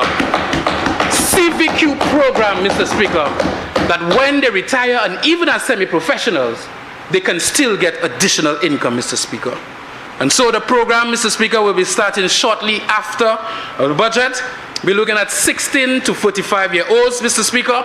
They will be engaged in employability training, Mr. Speaker, because a lot of our young people are just not employable, Mr. Speaker. They just don't understand why they don't get jobs. And so NSDC will be providing employability training, training in first aid, and of course some of the programs will be in hospitality, massage therapy, bartending, etc., electrical installation, etc., etc. We'll also have some agricultural programs, technical, vocational training, and most importantly, Mr. Speaker, you are going to have opportunities to become interns, Mr. Speaker. I'm very excited about this program. I want to thank Dr. Selma Senpri, the manager at NSDC, for responding to this clarion call to get this done. Of course, the Deputy Barry Paul for doing his best to ensure that this program is put together. And as I said, the Taiwanese government and of course the Ministry of Education for coming on board to provide this opportunity for our sportsmen and women, Mr. Speaker. None of this was done by the previous administration. And so, Mr. Speaker, in terms of youth development, Mr. Speaker, my ministry continues to provide opportunities for as many young people as possible. And we have in the youth division a youth service corps. It's an avenue for young persons to gain work experience, and it's targeted at graduates at schools. So we have the situation in this country where an individual graduates from Sir Arthur Lewis, gets an associate's degree, or St. Joseph's Convent, have their CXCs, and all employers are asking for experience. They cannot find work. And so with this youth service corps, it is a bridge to allow these individuals to get into the public service and some of the private individuals to gain some experience to put on their CVs, Mr. Speaker. And so we have 42 young people within the educational and public institutions employed, Mr. Speaker. Mr. Speaker, I'm very proud of our youth workers, Mr. Speaker. They sometimes give me pressure. In fact, they all the time give me pressure because they say I just love sports too much. And as if the youth department, sometimes they feel like, I don't blow their trumpet enough. But the fact of the matter is my hardest workers at my department, and I say this without any fear of contravention, are my youth workers, Mr. Speaker. They go throughout the communities, Mr. Speaker, and it almost feels like a thankless job. Bringing young people together, trying to show them the way, trying to set them on the straight and narrow, Mr. Speaker. And they continue to work very, very hard. And of course, this Youth Month, we see a number of activities ongoing throughout our constituencies, Mr. Speaker. Mr. Speaker, this year we had a youth parliament, Mr. Speaker, with almost 20 persons participating, Mr. Speaker. It's a forum for young people to really voice their opinions. It's an avenue for people to really test their skills. And I think, even politically, it's an avenue that we should explore to ensure that public speaking skills are garnered earlier in young persons' lives. Because, of course, public speaking is not just for politics. Number of opportunities overseas once you can express yourself properly. And, of course, Youth Parliament gives that opportunity. Mr. Speaker, we had our Youth Awards, Mr. Speaker, in December. 24 young, vibrant individuals were recipients of prestigious awards, Mr. Speaker. Of course, most of the awards for youth went to the constituency of Gros Islet. And I'm very proud of that, Mr. Speaker. A lot of work going on in youth development in Gros Islet. And, of course, the constituency of Soufrière. There's no doubt that they continue to work very hard in terms of youth development, Mr. Speaker. And I'm very proud of the achievements of Soufrière also in sport. Special commendation must be made to Gros Islet native Réjeanne Montout. She's been working for a long time. She captured the Youth of the Year prize. And at the 2023, yes, at the 2023 Caribbean Youth Awards, while they are talking about the youth in a negative way, at the 2023 Caribbean Youth Awards, St. Lucia captured 4 out of the 7 awards presented. St. Lucia won Most Outstanding National Youth Council, Overall Youth of the Year, Shogwan Rosary, a dynamic, intelligent young man with a lot of potential, Mr. Speaker. And of course, Chair Excellence in Leadership, Yannicka Jabat William, and the Youth Leader Award, of course, went to Réjeanne Montout. Special shout out to Raheem Augustine Joseph. He was the UA valedictorian with first class honors, Mr. Speaker, at their graduation. Mr. Speaker, on the youth, we have a number of other programs, including the Skill 758 app. We are about to launch our community outreach. The app is fully functional right now. We had some challenges, but individuals with their talents and their skills, their capabilities, can put it right in this app with the opportunity to gain employment in St. Lucia, the region, and of course in the world. We also have a program called You Report with OECS, Mr. Speaker. 10 minutes left. 10 minutes. Okay, Mr. Speaker. Thank you. You Report, Mr. Speaker, another opportunity for youth engagement. A platform, an online digital platform for individuals to express themselves, to speak about youth development and community, participate in discussions, be part of polls, Mr. Speaker. The target audience for You Report is between the age of 13 and 29. And of course, it's a huge opportunity for data development in this OECS region, Mr. Speaker. Mr. Speaker, we have a number of other activities that my ministry definitely participates in. I often say to the member for Labrie when he speaks about his ministry being small, I often say about my ministry, we small, but we talawa. It's a small ministry, but an impactful ministry. We may have our issues in-house. Every ministry has it. Every household has it. But when it comes to executing the programs on behalf of youth and sports in St. Lucia, so far, we've been doing well, Mr. Speaker. So far, we've been doing well.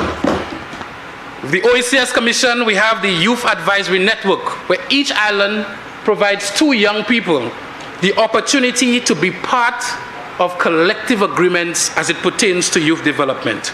So each country in the territorial areas provide young people the opportunity to speak their minds. Because of course, as we know, they are going to be the leaders in the near future. Speak their minds and be part of the decision-making process, Mr. Speaker. There's also an OASIS program, Mr. Speaker. It's opportunities to advance and support youth for success, Mr. Speaker. With this program, again, with the OACS, it's an initiative to try to combat crime as early as possible. We have primary prevention as one of the modules, secondary prevention, of course, tertiary prevention, Mr. Speaker, in terms of really tackling the issues of crime. And of each strategic area, there's a methodology used to target our young people, Mr. Speaker. Mr. Speaker, this has been an interesting year for St. Lucia as a youth, Mr. Speaker. We've excelled in youth development, and we've certainly excelled, Mr. Speaker, with sports development. Certainly, Mr. Speaker. Certainly, Mr. Speaker. This appropriation bill provides many opportunities for all of St. Lucia. Mr. Speaker, as I wind down, I want to once again thank the people of Gros Islet for the devout commitment to sticking to the cause to further develop our constituency, Mr. Speaker. Mr. Speaker, thank you.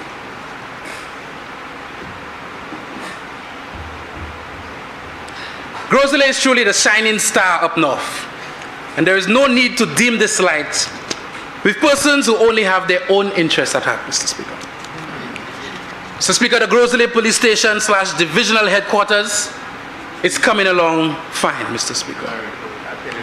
The Gros Islet Recreational Facility at Pigeon Point is nearing completion, Mr. Speaker. Mr. Speaker, the Gros Islet Mini Stadium, Mr. Speaker, is in full effect, Mr. Speaker. Mr. Speaker, the Grand Riviere Community Center is rising over the playing field in Grand Riviere nicely, Mr. Speaker. The Corinth lights, Mr. Speaker, are in full effect, Mr. Speaker. Mr. Speaker, the apartment-style housing in Casaba, groundbreaking ceremony coming soon, Mr. Speaker. Mr. Speaker, the Lafayette Kaimaje Road is expanding nicely. And so when you come to watch Cricket World Cup, you don't have to send yourself on the side and send yourself on the side. You're going through nicely, Mr. Speaker. Mr. Speaker, the people of Gros Islet elected a worker. And if anyone is willing to be patient and work with me, do that. If anyone is willing to be patient and work with me, do their part in qualifying themselves, I will help out to the best of my abilities. There's an axiom, a popular axiom: you can bring the horse to the well, but you cannot force it to drink from it. It's a popular refrain, Mr. Speaker, in some of our communities, that nothing is running. You hear Bossman, nothing is running. But Mr. Speaker, saying nothing is running is almost null and void in this current composition of St. Lucia, Mr. Speaker. We continue to make opportunities available for all. A few weeks ago, Mr. Speaker, in the constituency of Gros Islet, we were struggling to find masons, Mr. Speaker. We were struggling to find skilled workers for the works ongoing in Gros Islet. That was before the year of infrastructure, Mr. Speaker. Mr. Speaker, I announced in my community that we were looking for skilled laborers. Mr. Speaker, very few came, and the troubling and worrying thing is, some came, and they couldn't last a week, Mr. Speaker. It means that we need to, in our communities, get up Identify your skill and work on it, Mr. Speaker. Mr. Speaker, unemployment is now the lowest it has been in 16 years, Mr. Speaker. The lowest it has been. We continue to open doors for our people. They need to walk through it. Obtain your skill. Identify your talent, your skill, your capabilities, and walk through those doors that we and this government continue to open, Mr. Speaker.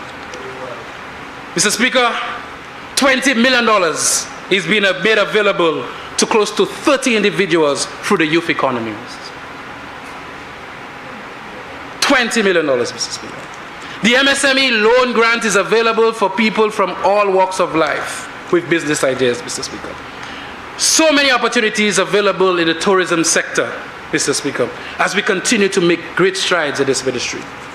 We have started our semi-pro league, and so many of our footballers are returning, Mr. Speaker. Our labor force is at an all-time high with 113,000 people working, a 6% increase. Mr. Speaker, if young people decide to grab at the opportunities made available to them from this budget, this nation will continue to rise from the ashes like a phoenix in the region and indeed in the rest of the world. So, Mr. Speaker, I, as a member for Gros Islet, unwaveringly support this appropriation bill for the financial year 2024-2025, as I believe that this is a historic moment in this great nation. I thank you.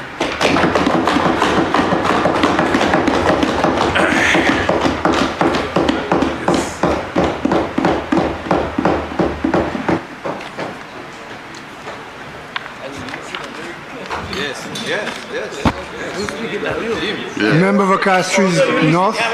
All the routes in Gros Islet.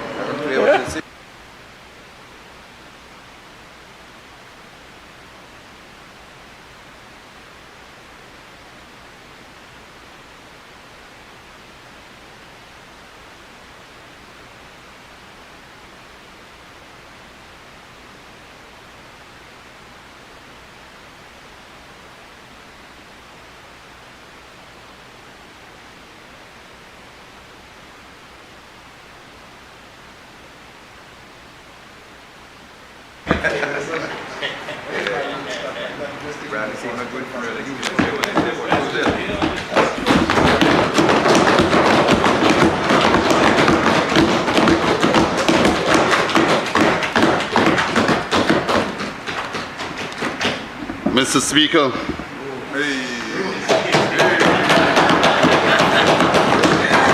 as I commence my contribution, I will in advance beg for your protection, as the hecklers for Year of Infrastructure, I am sure, will continue the heckle, of course, which I hope will not disappoint them. But Mr. Speaker, today I want to take this opportunity, before I delve into my presentation, to say thank you to the many people who over the years since 1987 have entrusted me with the responsibility of serving them over the years. My friend to my right said he wasn't born then. Mr. Speaker, they have trusted me, and time again, they have gone to the polls and elected me. There are times when the task seemed quite burdensome, but at the end of the day, the deliveries were made to the people of Castries North, and I thank them for understanding, for being patient, and of course, having the confidence that they've demonstrated over the years. I also want to thank my family, close and far, friends and colleagues, particularly in this government, who have ever since joining this administration has demonstrated a tremendous expression of confidence, support, and of course camaraderie in the execution of duties. But Mr. Speaker, it is with a tremendous sense of pride and radiant dignity that I stand here today in full and unwavering support of the matter before this Honourable House, the bill, Appropriation 2024-2025.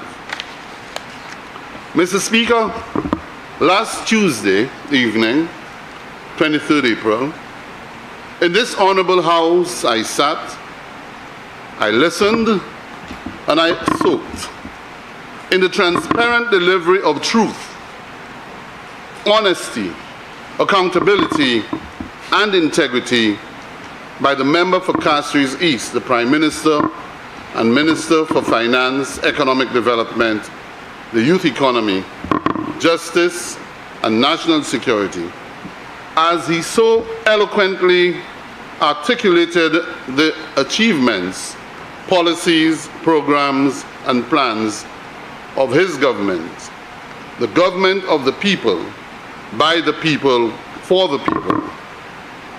A government for bread, freedom, and justice. A government who truly cares. Mr. Speaker, the atmosphere was tranquil. The mood was positive. The mood was positive, and the energy was vibrant. Mr. Speaker, there were no strangers to the truth to strangely walk out like Johnny Walker,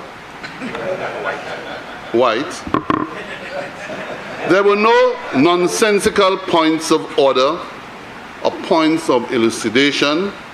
Did someone say hallucination once again? Let's not allow delusional behavior prevail in this House, Mr. Speaker. It has been quite good. But Mr. Speaker, from my vantage point, I continued to soak, almost drowning in the presentation of realism, humility, passion, and compassion. I was even more convinced that the Minister for Finance was pouring out his heart and soul onto the people of this country, the grassroots, professionals, children, preschoolers, the youth.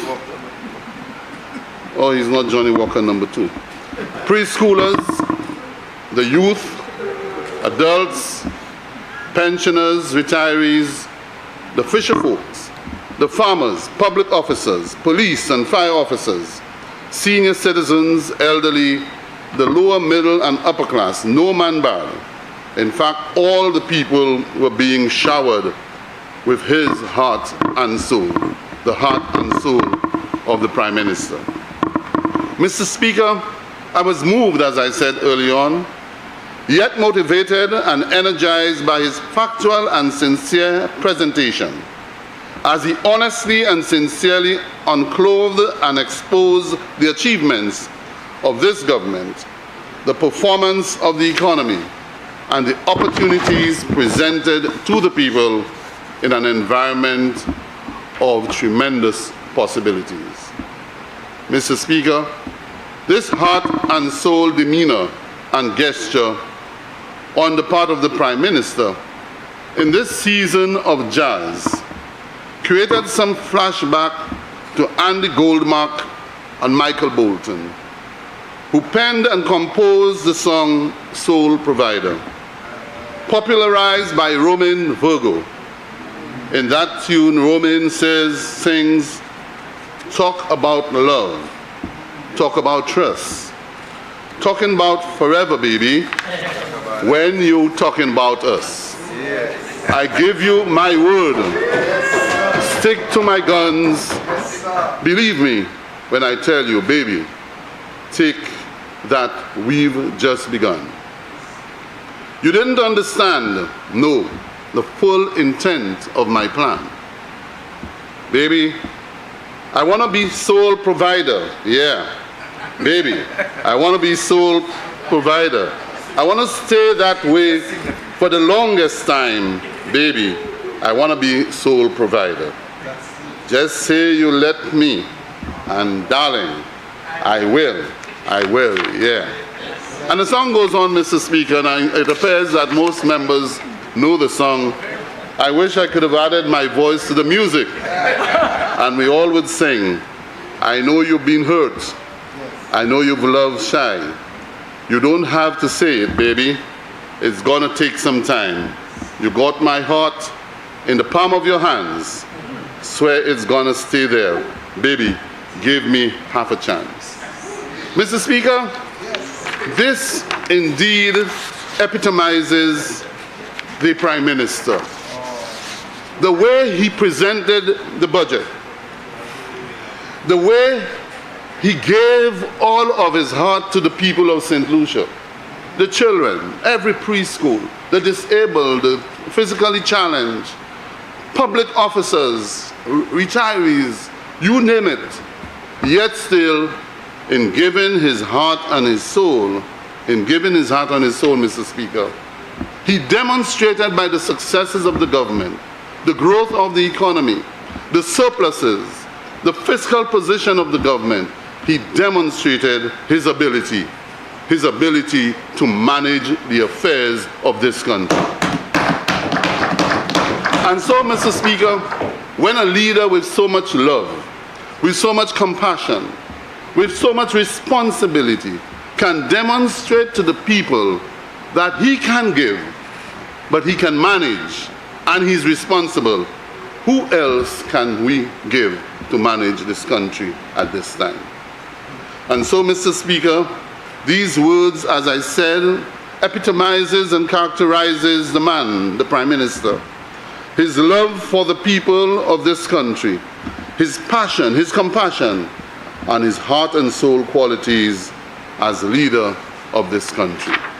I ask members when they leave today, go home and listen to Soul Provider by Roman Virgo.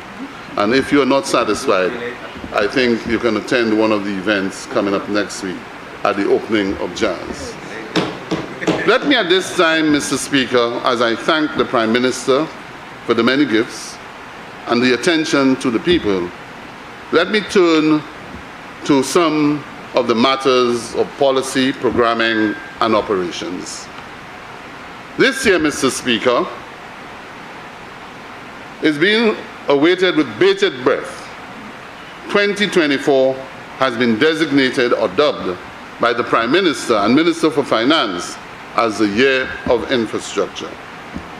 In his contribution, Mr. Speaker, the Prime Minister on Tuesday quite rightly reminded parliamentarians that the term infrastructure does not only refer to roads, bridges, culverts, drains, and other infrastructure furniture, but collectively, Mr. Speaker, includes digital information, housing, infrastructure itself, housing infrastructure, health infrastructure, communication infrastructure, like what my colleague on the right has, education, agriculture, social infrastructure, tourism, together with public utilities, water, electricity, energy, telecommunications, transportation, communication, airports and seaports, and maritime affairs. The whole global gamut of things, that is infrastructure. However, Mr. Speaker, the year of infrastructure is part of a broader strategic policy objective of initiatives that will review, reshape, plot, shape and design policy, legislative and physical plans to erase the deficit in national infrastructure, thus augmenting St. Lucia's national infrastructure by the year 2030, the threshold for a new and modernized, competitive, world-class society. I will say a bit more later in this presentation. As we launch the year of infrastructure, Mr. Speaker, permit me this opportunity to outline some of the structural, physical initiatives to be undertaken during this year. A glimpse of the year of infrastructure, Mr. Speaker, entails, and I read from official documents, entails a list of all roads first reconstructed by this administration since 2021 to November 2023. And I state again, Mr. Speaker, I read a list of roads undertaken by this administration since July 2021 to November of 2023. I start first with the Union Granvier Marisol Degazon Junction, Pigeon Island Causeway Road, Gros Islet Cap Estate Road, Jerome Matut Drive, that's in Gros Islet, Monrepo Main Road, Cemetery Road, Patience Link Road, Patience School Road, and Miku Village Road. That's before my thing. Opicon New Connection Road, Opicon Gap Road, Opicon Plainfield Road, Opicon Plainfield to Main Road 2, Opicon Campeche Road, Bellevue VCL, Bellevue Pano Lane, is it Pano? Perino, sorry, Perino Lane, Bellevue Perino Lane 2, Bellevue Aldonza Lane, Bellevue Aldonza Lane connection. Grace Asukaye, Grace Tierve.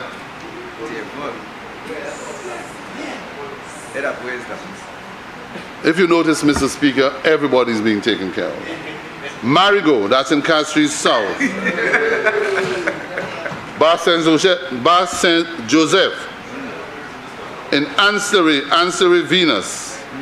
Jonas Road. Then we move to Castries East. Marsha Main Road. Boboville Road. Wavin to 12 Road. Tourouge Road. Then we have a VG Road, I believe. No, that's VG. VG stretch, Mr. Speaker. VG stretch and Bocage Mondino Road.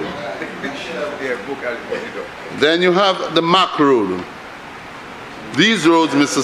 Speaker, all of these roads were constructed after July 2021. During that period, Mr. Speaker, we also engaged in slope stabilization, retaining walls and construction of culverts in Montciso, retaining walls in Marsha near streams of power. There were various interventions, including retaining walls and riverbank stabilization projects undertaken to the north of the island and Bexon as a result of the November 6 rains in 2022. Bridges, Mr. Speaker, we reconstructed the Rivière Mitan Bridge in Gros Islet. Repairs work undertaken on the Shock Bridge.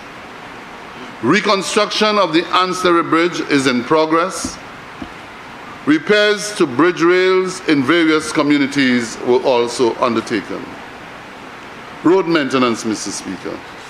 The Road Maintenance Unit has provided relief on several roads, including presently the Cap Estate Road, which is currently being done through a public-private partnership with Cabot Resorts. Roads currently under construction and rehabilitation, Mr. Speaker. The Great Austin Hill in Denry North, Casaba, Gros Islet, Beausejour in Gros Islet, Caimangé, Gros Islet. In Labrie, Macdomel is under construction, Majomel is under construction, The Millennium Highway and West Coast Road, which has given us tremendous problems, is gradually taking shape. Emerald Heights development in Gros Islet is currently under construction. Caribel in Castries North. Cedar Heights, Calabash Road in Viewfort, and we are doing the Calabash Road as one of the roads in the overall development. Once Calabash is finished, then we continue the project into the other roads. And we're now actively involved in the construction or reconstruction of the cul-de-sac to Hudson Bypass Road, which is the road at the back of Massey, which links the East Coast and the West Coast.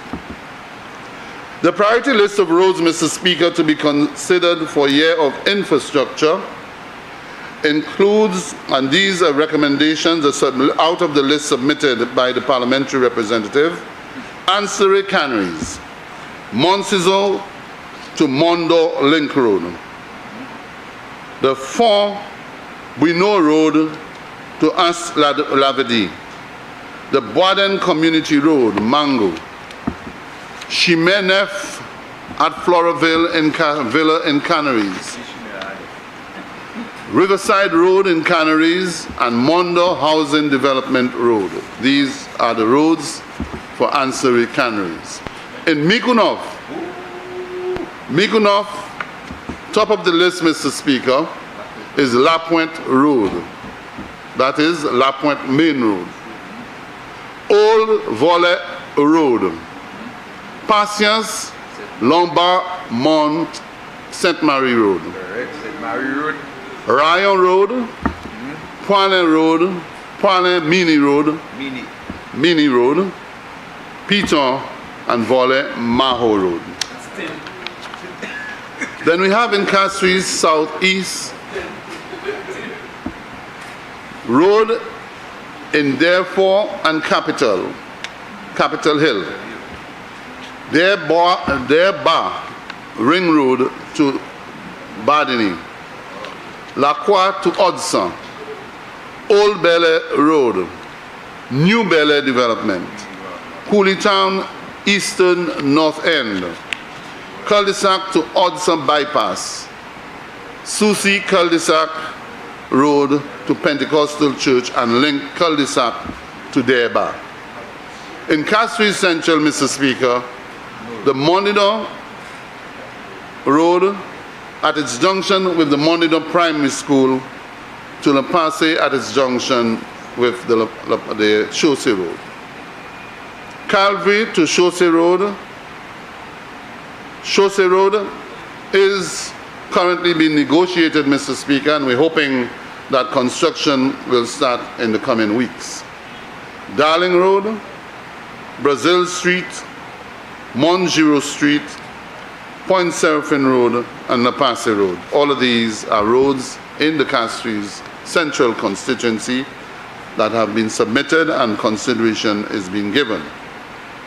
In Soufrière, Mr. Speaker, Fonsajac Main Road, a very troublesome road, Mr. Speaker, and so we must give it some level of attention. Belvedere, Fonsajac, Fonsajac des Roches, Riverside Road next to the library. Roads in new development phase 1 and new development phase 2, and also Bouton. In Denry South, Mr. Speaker, there are not many roads to be done. Hospital Road, High Street to Mont Gerald, Nursery Road in Lacaille, St. Peter's Lane entrance to the court, Victoria Street, Denry Village, and Green Mountain Road, Ring Road. In Castries North, the upper part of Mondino Road to Agat Junction, Vidbutel, Boispatat, Active Hill, Lansud, and one road in Sunny Acres, Bullfinch Avenue, Sunny Acres.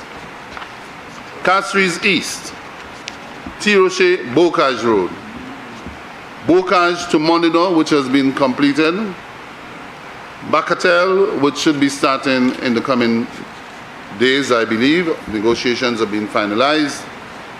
Pave and Bishop's Gap. We are sharing roads east and north, and there are many other infrastructure that we share because of the boundaries that we share. Viewfort North, Zabo to Bellevue Road as a Zabo to Bellevue Road as priority number 1.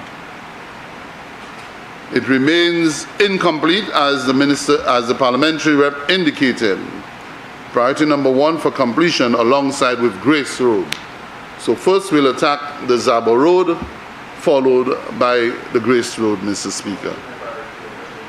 Grace Road, unaltered since colonial times, requires full rehabilitation, and that is the ministry's priority number 2. Then Hanels La Borde to Pera Road, vital for Vigie, right? Bamboo to Bellevue Road, Grace to Woodlands Road, and other significant roads in the community.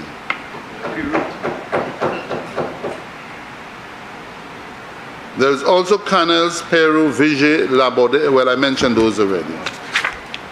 Then we move to Castries South, Mr. Speaker. Although I believe there may be an error here. Castries South, Tiroche Bocage, and there's a mix-up here. Both Bacatel and Bocage Mondidon is repeated. Denry North, there's also Oleon, Montego Bay, Cardi Road, Gadet 1 and Gadet 2, below the hill, and Morissette by the court. We have done Miku North, Miku South we have dealt with. We've dealt with Miku North already, La Pointe, Patience, Lombard, etc., Old Valley Road. Miku South, Tiroche, Blanchard, Maho, and Tiroche, is it Moro? Moreau. Labrie, Pomme Auger to St. Jude's Junction, Des Bois Auger, Mont Leblanc, and La Grasse, Beneger Laho. B1G Laho. Choiseul, Grace Road, Saltibus, Park Estate Road, DeVille Bridge, and Cedars Road.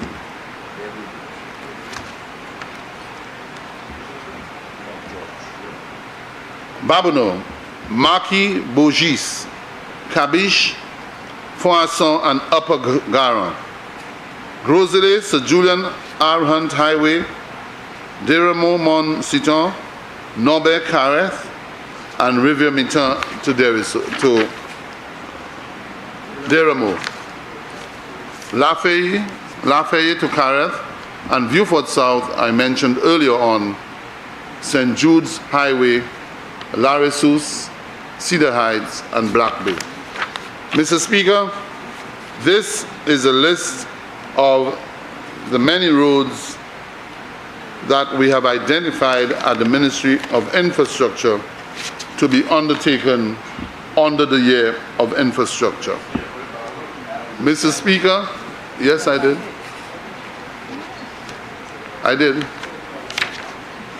Mr. Speaker, according to the list which has been given to us, the value of those roads are in the region of $400 million. It means, Mr. Speaker, that in the first phase, we will attend to the most significant and critical roads in the various constituencies. So the priority list which has been given, Mr. Speaker, which are the roads for which we have already completed designs and costings, we will attempt to deal with those roads first, while we continue to assess the other roads and to prepare designs and costings for implementation. Mr. Speaker, the intention is to utilize established contractors on island for major roads, to engage small contractors in the tertiary and community roads. And in those tertiary and community roads, Mr. Speaker, we will endeavor to instruct and to design roads that present a rigid pavement or concrete road, as we call it. Those roads, Mr. Speaker, have much more durability in the communities, and it means that once you construct such roads, you do not have to return in years.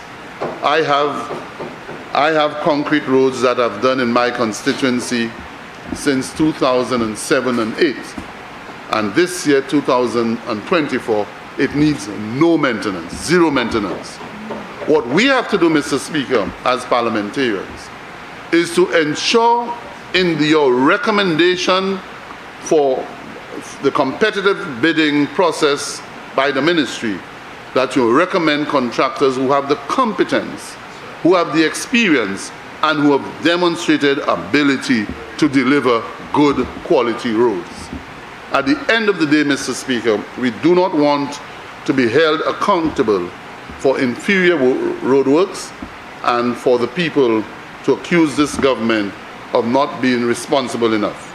So once again, I'm appealing that in the construction of your community roads, when you recommend contractors, competent and tested, proven and tested contractors from your constituency who will participate in the bidding process, that you recommend individuals who have the necessary competence and ability to deliver those roads. Mr. Speaker, I'm hoping that once we can get competent contractors, once the weather gives us that chance, we will see an enormous amount of work being done, like you have seen in the last few months throughout the country, where we have done work all over. And so, Mr. Speaker, I would like to move on to some other areas which needs attention. I also want to state, Mr. Speaker, that when the parliamentary representative from Micoud South made his presentation, Micoud South made his presentation at the last debate, he hinted that there seemed to have been some mistrust on the part of the government in the management of the Department of Infrastructure. I really don't need to respond to foolishness, Mr. Speaker, because I believe the format of Parliament allows parliamentarians, Mr. Speaker, to be able to sit at the Finance Committee meeting, the Public Finance Committee meeting, to raise questions, to challenge the information that is presented by the Minister of Finance and to get correct answers. Not to wait for the opportunity when one thinks that the world is listening and believe that he can score cheap points in bringing forward foolishness to the people of this country.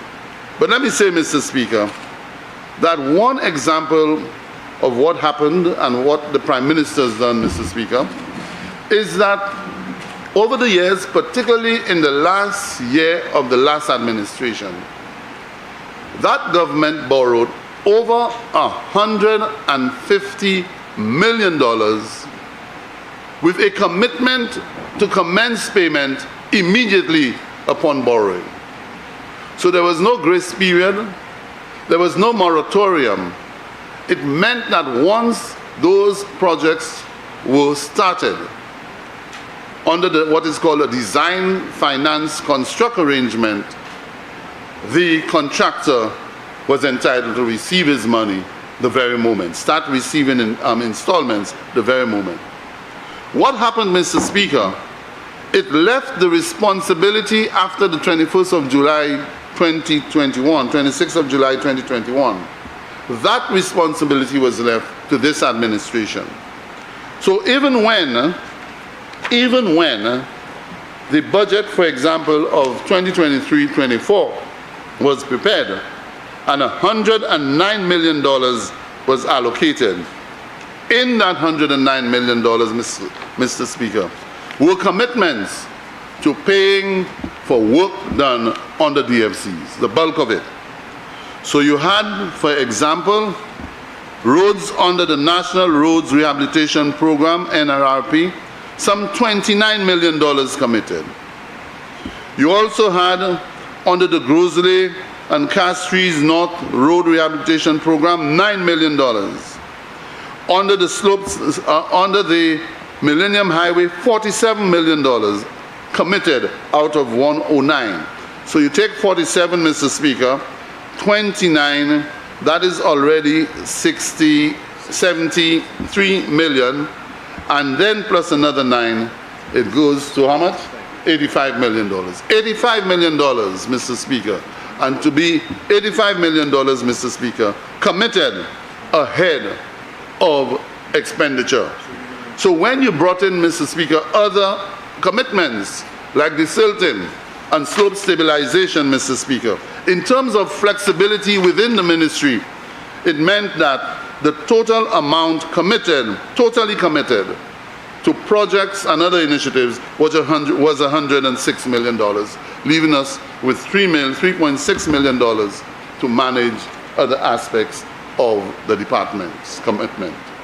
So, Mr. Speaker, even with this, Mr. Speaker, the list that I read out demonstrates the management of the economy by the Prime Minister and our ability to strategically attend to the issues at hand, to attend to the needs of the people, while those empty barrels kept rolling down the street, making only noises but nothing else.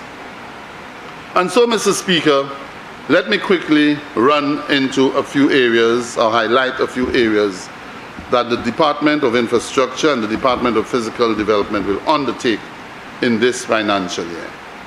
In this financial year, Mr. Speaker, the motor vehicles and road traffic designation of required parking area order and motor vehicles and road traffic regulations will be amended, Mr. Speaker, to facilitate the introduction of parking meters and road parking zones in the country.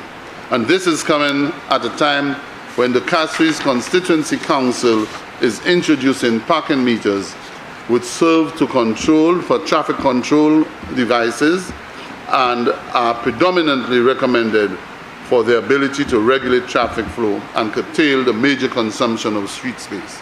That, Mr. Speaker, is necessary as we see the kind of indiscipline that is taking place even within our city and other areas where persons will park anywhere, at a corner, round a corner, and even double park if necessary, just for their own comfort and the selfishness to others. The motor vehicles and road traffic speed limits regulations, Mr. Speaker, we will this year be looking at some amendments as we have seen an increase in road accident, vehicular accidents. In the last 10 years, we have seen 106 road fatalities. These are not just accidents, but fatalities. Within the last 2 years, Mr. Speaker, we have recorded an average of 25 road fatalities a year. That is too many for us to record. Then, Mr. Speaker, we will, as I said, promulgate the designation of parking zones and regulated parking areas so that we can ensure that there is order within our community. Mr. Speaker, the Energy and Public Utilities Division, we are continuing, Mr. Speaker, with the long-term energy vision which was approved by the National Energy Transition Strategy, the NETS, aiming to reduce dependency on imported fuels, improve energy security, reduce electricity tariffs, and increase the percentage of renewable energy penetration. What I want to say, Mr. Speaker, that while we are doing this in an endeavor to reduce the cost of electricity, I must admit that the initial investment in such an initiative is a major investment. However, the long-term benefit will be tremendous. There is a dire need to update the Geothermal Resource Development Bill of 2012 as we move into the next stage of exploration, where we are hoping with the World Bank, with a loan of $21 million US, that they will find a reliable resource so as to generate sufficient electricity with a partnership of private investors who hopefully will express interest for them to participate once that is so. The socio-economic benefits, Mr. Speaker, as I said, will bring about to consumers throughout the country lower and more stable electricity prices, increased economic competitiveness, and reduced air pollution due to decreased burning of fossil fuels. Mr. Speaker, this we are hoping we will be able to achieve and to present to the Parliament in the very near future, together with the Electricity Supply Act. Policy recommendations on geothermal, Mr. Speaker, to harmonization of regulations, secure and exclusive rights to the geothermal resource,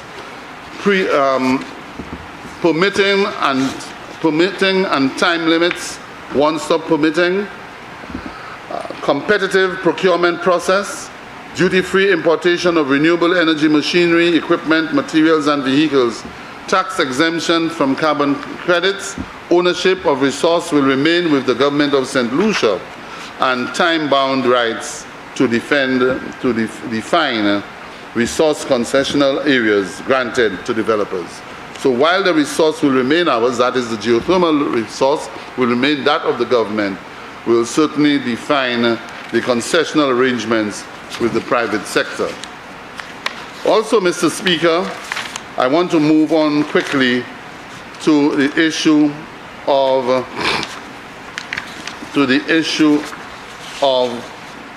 energy efficient bill. Mr. Speaker, throughout all regions of the world, the energy sector is the lifeline to many industries and is therefore a cross-sectorial link to the social and economic development of countries. St. Lucia is by no means exempt from this reality.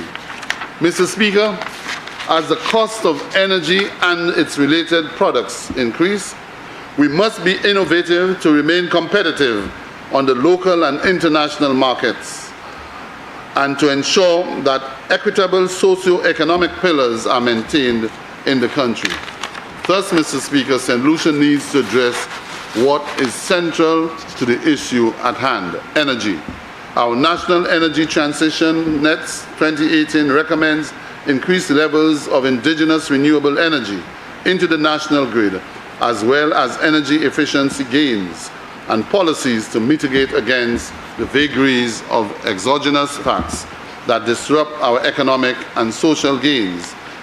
In addressing the energy trilemma of affordability, security, and sustainability, the government endorsed the nets of the National Energy Policy in 2023 to 2030. So, Mr. Speaker, what we are doing is really to continue our pursuit for renewable energy through geothermal, solar, wind, and other resources. This year, we're hoping that the necessary draft legislation, which is in an advanced stage, will be presented to Cabinet and for onward transmission to the Parliament of St. Lucia. The next piece of legislation, Mr. Speaker, that we are working on is the Electricity Supply Act. This one has been long in waiting, and the government is serious at this time to move on. We have got to the final stage of negotiations. All negotiations have been completed. The last bit of negotiations have more or less come to an end with the power company, the Lucia, and at this stage we are waiting for a final presentation to the Cabinet and for the fine-tuning of draft legislation which the Attorney General's chambers have already prepared and are waiting for implementation. Mr. Speaker, I move on to the issue of regional and international commitments.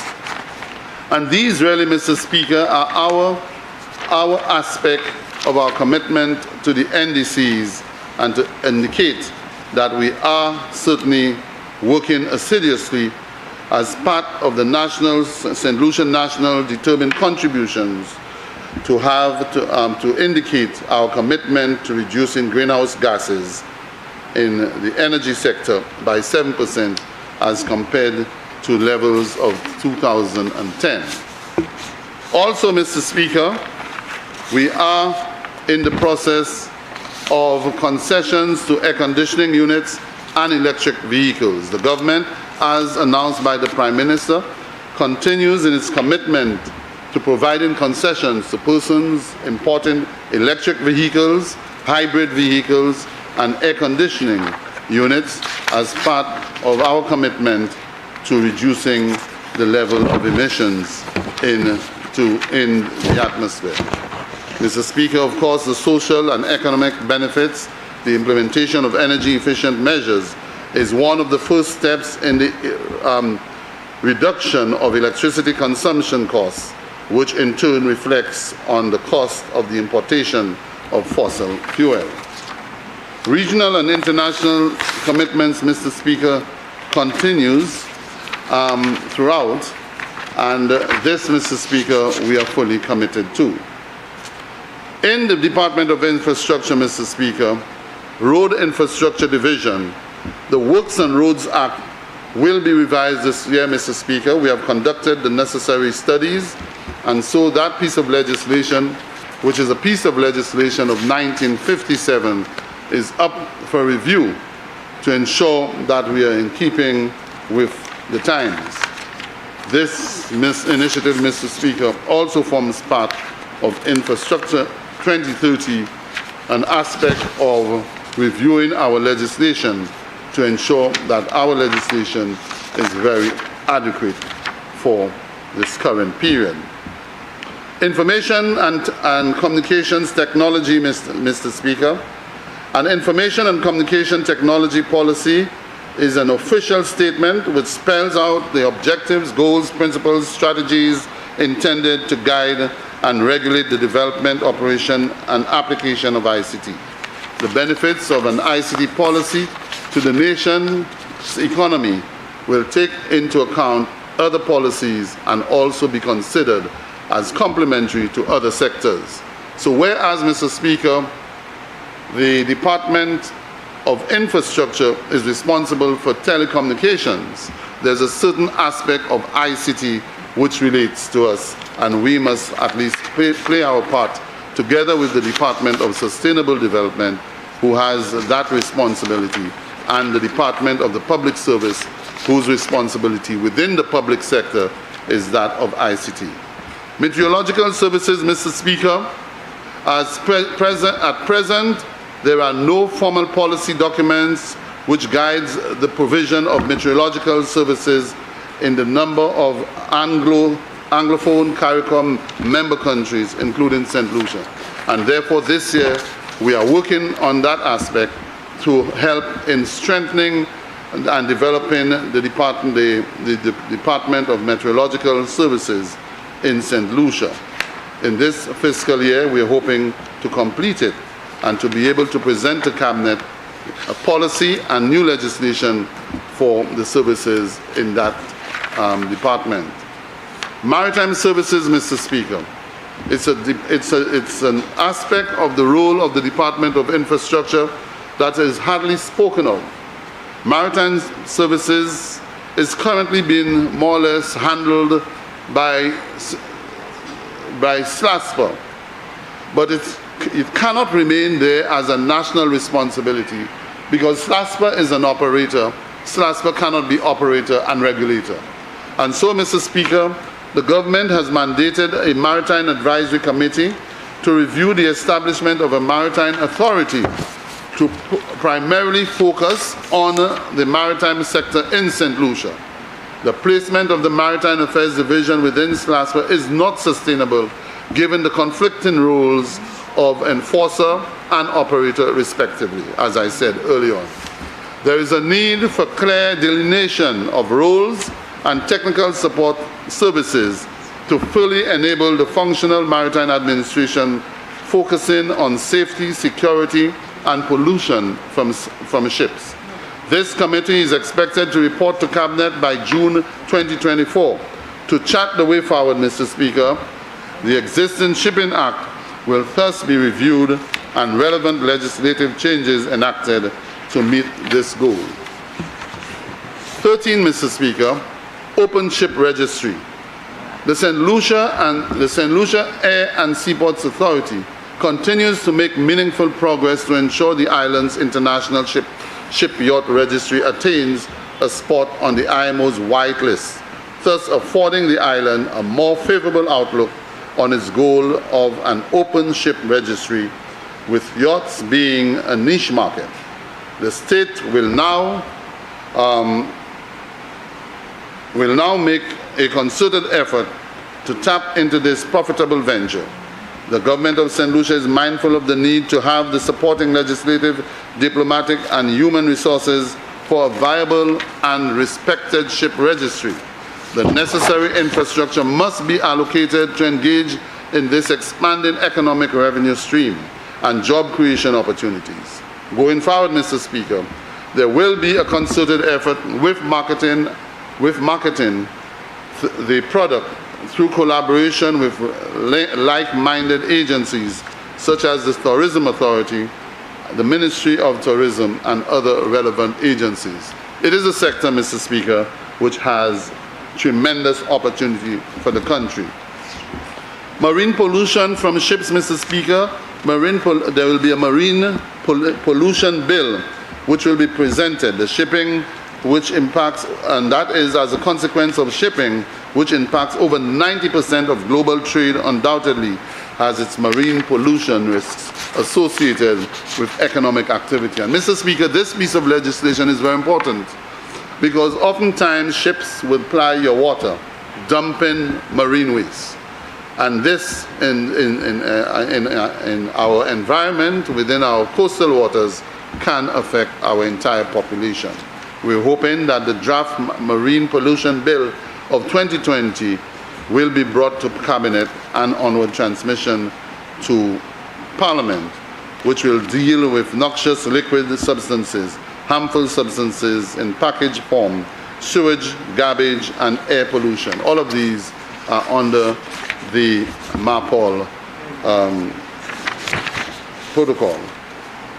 And so, Mr. Speaker, let me move to Maritime Labour Convention. And in this area, it's an area that needs yet some attention because we do have probably not as many as, say, St. Vincent has, many seamen who work on cruise ships, on cargo vessels and oil tankers serving the region. And many times in such instances, they're labor-related matters, but we have not, or at least assented to the protocols, and our people are left stranded, even in some instances, where they cannot get proper representation. And so we are putting putting people first, Mr. Speaker.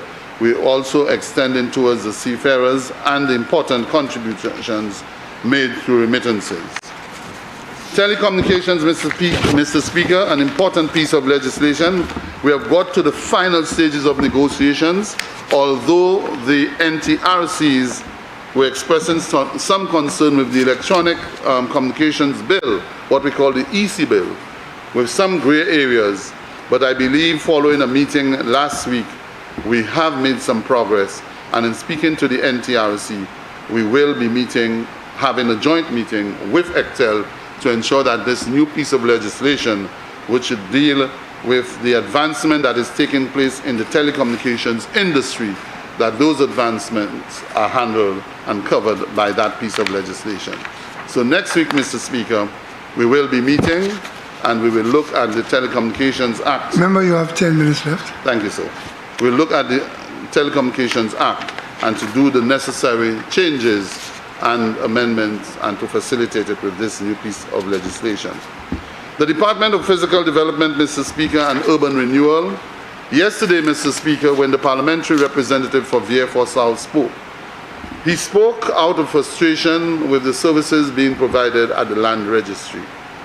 The land registry, Mr. Speaker, for some time now has been hemorrhaging. We have seen the department under severe stress. And so what we have attempted, or what we are attempting to do at this time, Mr. Speaker, is to engage stakeholders and to attempt to improve the quality of service at the land registry. Too often, Mr. Speaker, when you enter the Graham-Lucy building, there are people who are on the outside who are complaining. If it's not air quality, if it is not mold, if it is not sick out, if it is not inability to provide quality and competent service, that department needs an overhaul. And so, Mr. Speaker, we have met with the Bar Association, St. Lucia Bar Association. We are now reaching out to them and to more or less do an assessment of where we are now and to see how we can further improve on the services there. As we speak, Mr. Speaker, a recommendation, a proposal rather, has been put together for submission to the Prime Minister to allow us to open the registry up till 4:30. As it is now, the registry closes at 1:30 with the claim that the air quality isn't good and therefore they need that time at 1:30. Mr. Speaker, we cannot in this modern age continue to provide such mediocrity. And so we have decided that we will open the registry until 4:30. We have undertaken a pilot project which will be submitted to the Prime Minister to bring in a team of experienced individuals who have worked at the land registry to train some new individuals alongside the existing staff to clear the backlog of work which is sitting in there and to allow the registry to breathe and to be able to produce a much better quality of service. This project, Mr. Speaker, should start in the next 2 weeks once we have the approval of the Prime Minister upon submission of the proposal.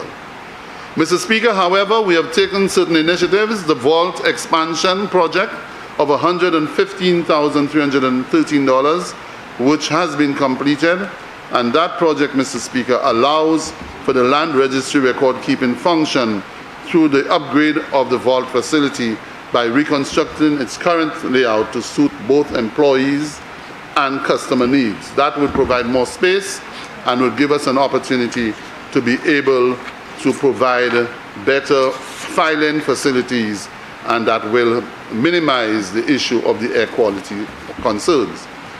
The HVAC system, Mr. Speaker, heating, ventilation, and air conditioning systems, we have just invested $223,387 to improve the HVAC system, and we have seen some tremendous progress. Then, Mr. Speaker, there is the land registry. The land registry. The Ministry of Finance has now further provided an extra budgetary support in the amount of $476,282. Of this amount, $119,500 goes to the purchase of static shelves, and $356,000 for the purchase of parcel file folders, new parcel file folders, to move away from what seem to be the disintegrated folders that's causing all the problems inside the registry. And then, Mr. Speaker, I move to a project for which the parliamentary representative isn't there, the Library Square and Market Rehabilitation Project, a project costing $1.5 million, and part of it is a $1.329087 in bonds for the rehabilitation construction of the Library Square and Market, and we are hoping that this project will be completed in the coming months. Mr. Speaker, the intention of the project aims to positively impact the socio-economic needs of the library village, as well as creating an inviting atmosphere linking the beach to other village activities. The project completion date is December 2024-2025. Land acquisition, Mr. Speaker. Mr. Speaker, again, there is an enormous bill for land acquisition. And so the government is attempting to come up with strategies to curtail on the existing bill and to introduce new policies as to how we proceed with land acquisition. Some of the recommendations that have been proposed by the department include bonds, which again, you must have the monies to pay at the time when it matures. We are looking also at, Mr. Speaker, where we acquire lands, the possibility of land exchanges. Also, a yearly exchange for which the government would be committed to. Donation where possible, land donations can be sought rather than government undertaking compulsory acquisitions. Loans or grant funding, again, another source that government may wish to look into. Agencies who require land acquisition to undertake the cost of the land acquisition and make it a part of the project cost. Government ministers and district representatives should be more prudent when undertaking community constituency projects. Too often ministers would undertake land acquisition without following the correct procedure of a request to the Department of Physical Development. This has resulted, Mr. Speaker, in the department being inundated with claims long after projects have been completed. And that is a serious matter, Mr. Speaker. In a number of instances, you've had parliamentarians implementing what we call constituency development projects. And they go ahead without permission and implement those projects. And we've had, particularly in Choiseul Saltibus, we have had a number of claims from constituents who claim that a road was built without permission or footpath was built and now are calling upon the government to pay. One final thing, Mr. Speaker, in the Department of Physical Development, and that is the issue of the digitization of the land registry. Mr. Speaker, that project has been languishing for many years.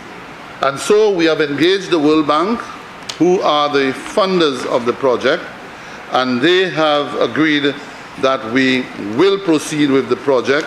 And hopefully, if that is done, Mr. Speaker, it will make the registry, one, more efficient, more equipped, and facilities that will allow them to be able to deliver the services to the people of this country. Mr. Speaker, this is very important because we sit on a wealth of information at the land registry, land information, information that investors need, information that developers need, Mr. Speaker, information that we, if we can digitize information, Mr. Speaker, that we can develop the necessary revenue for the country. Mr. Speaker, I want to speed on because I believe the time is coming near. I want to indicate that the department, in collaboration with the Attorney General's chambers, is undertaking the necessary steps to incorporate into the Physical Planning and Development Act to declare the PMA, and I move quickly, Mr. Speaker, into the PMA, based on recent experiences, to include into the PMA environmental protection area the necessary elements that will give the government that leverage to be able to protect and to preserve our environment. I request, Mr. Speaker, of $250,000 for undertaking demolition work by the Department of the Development Control Authority. Many times we have stop notices and they're unable to do the demolition because of lack of resources. At the last minute, Mr. Speaker, again, the Prime Minister of Compassion was able to respond to us when we indicated to him the need for $250,000 to do such demolition in illegal settlements. Just a rundown, Mr. Speaker.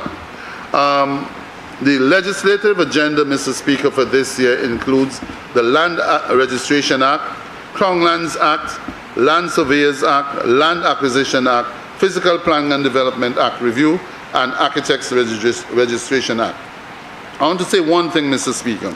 The Crown Lands Act is a must. We must review the Crown Lands Act as it is. It's archaic.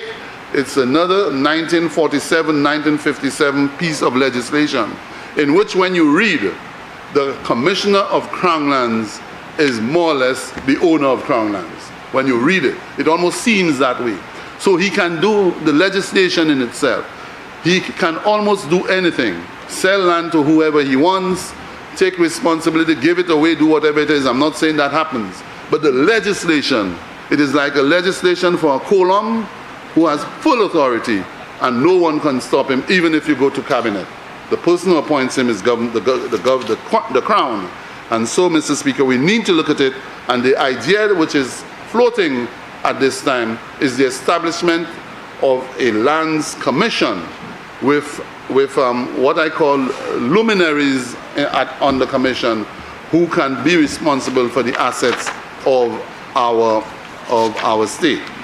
Mr. Speaker, the review of the DCA guidelines I spoke of, development of the physical planning regulations, development of the environmental impact assessment regulations, review and regulate the OECS building code. We have fallen back in our building codes. Member, you need to begin to wrap up now. Yes. Some other countries do have even better building codes than we have.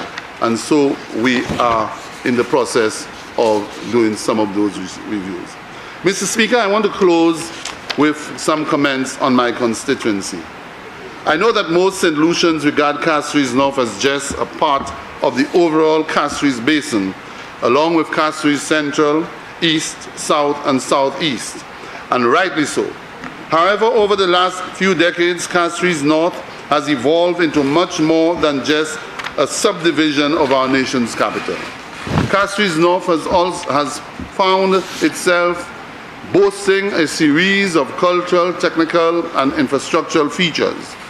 We have the most secondary schools. Technical programs, historical sites, and archives exist. Hotels, malls, major highways, and we own an airport. Sports, entertainment, housing and residential developments, and the list goes on. Mr. Speaker, this did not happen by accident, but through the combined efforts of the citizenry and state, and even myself as a multi-term representative.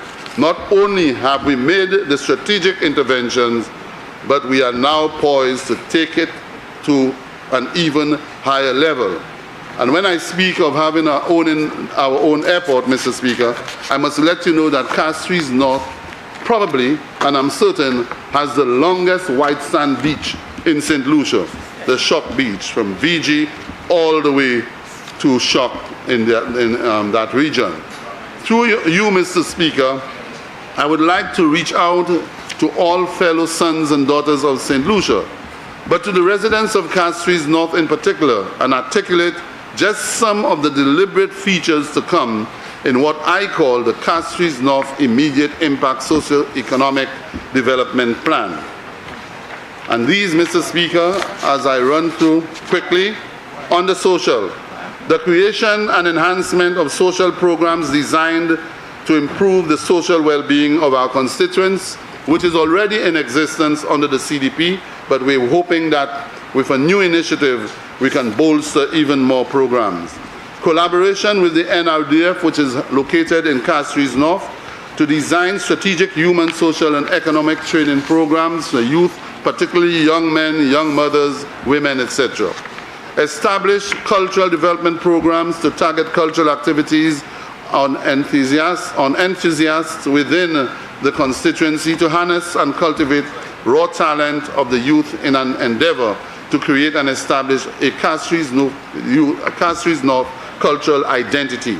Explore awareness for the development and promotion of the creative talents in the constituency. Identify cultural spaces in strategic communities such as Carolee, Chase Gardens, Wapatat, and Leclerc, and Beasley. I must say, Mr. Speaker, speaking of Carolee, the Prime Minister has committed that this year we will complete the Carolee Park to its full potential. And we are now working on the final completion designs and the costings. And this, Mr. Speaker, will more or less complement the joint community center of Castries North and Castries East, which is happening right on the boundary or on the borders. So, Mr. Speaker, the enhancement of sports facilities designated to promote centers of excellence in each location. Leclerc, football, rugby, athletics, cricket, and basketball. And the Minister for Sports has already committed himself to the public to do the necessary works at the Leclerc playing field. We have a football, a rugby team based in Leclerc, and they're very good. Chase Gardens, multipurpose sports activities, netball, basketball, small goal, and five-a-side. We have just reintroduced some new lighting facilities at the Chase Gardens court. We have built stands, seating arrangements, and we are in contact with an overseas group that is likely to come down to put in the necessary rubberized surface on the Chase Gardens court, the St. Mary's College court, which I've been involved in, and hopefully the St. Joseph's Convent, just as pilot projects to see how that works. Suitable protective surface. Then we go to AGAD mini sports facilities, which is Remember, your wrap-up is as long as your presentation. And let me wrap up, Mr. And, Speaker. that's not fair to other members. I will wrap up. And AGAD, the multi-sports facilities, Mr. Speaker, fencing, the lighting is there, Cedars multi-sports activities. And to close, Mr. Speaker, I want to indicate that in Cedars, we are in negotiations with the Sisters of St. Joseph, the Cluny. And what we are doing, Mr. Speaker, is the lower court at St. Joseph's Convent to acquire it for the public, for the Cedars community and its environs. And the upper section, Mr. Speaker, also we are looking to get that to in the future, build an HRDC and multipurpose court. And those negotiations are moving forward very swiftly. Mr. Speaker, I want to thank you for your tolerance. I certainly did push you the distance, but I hope you understand at this time we want to make sure that as much as possible are fitted into the envelope so that there's sensitization on the part of those who will share the love. I thank you.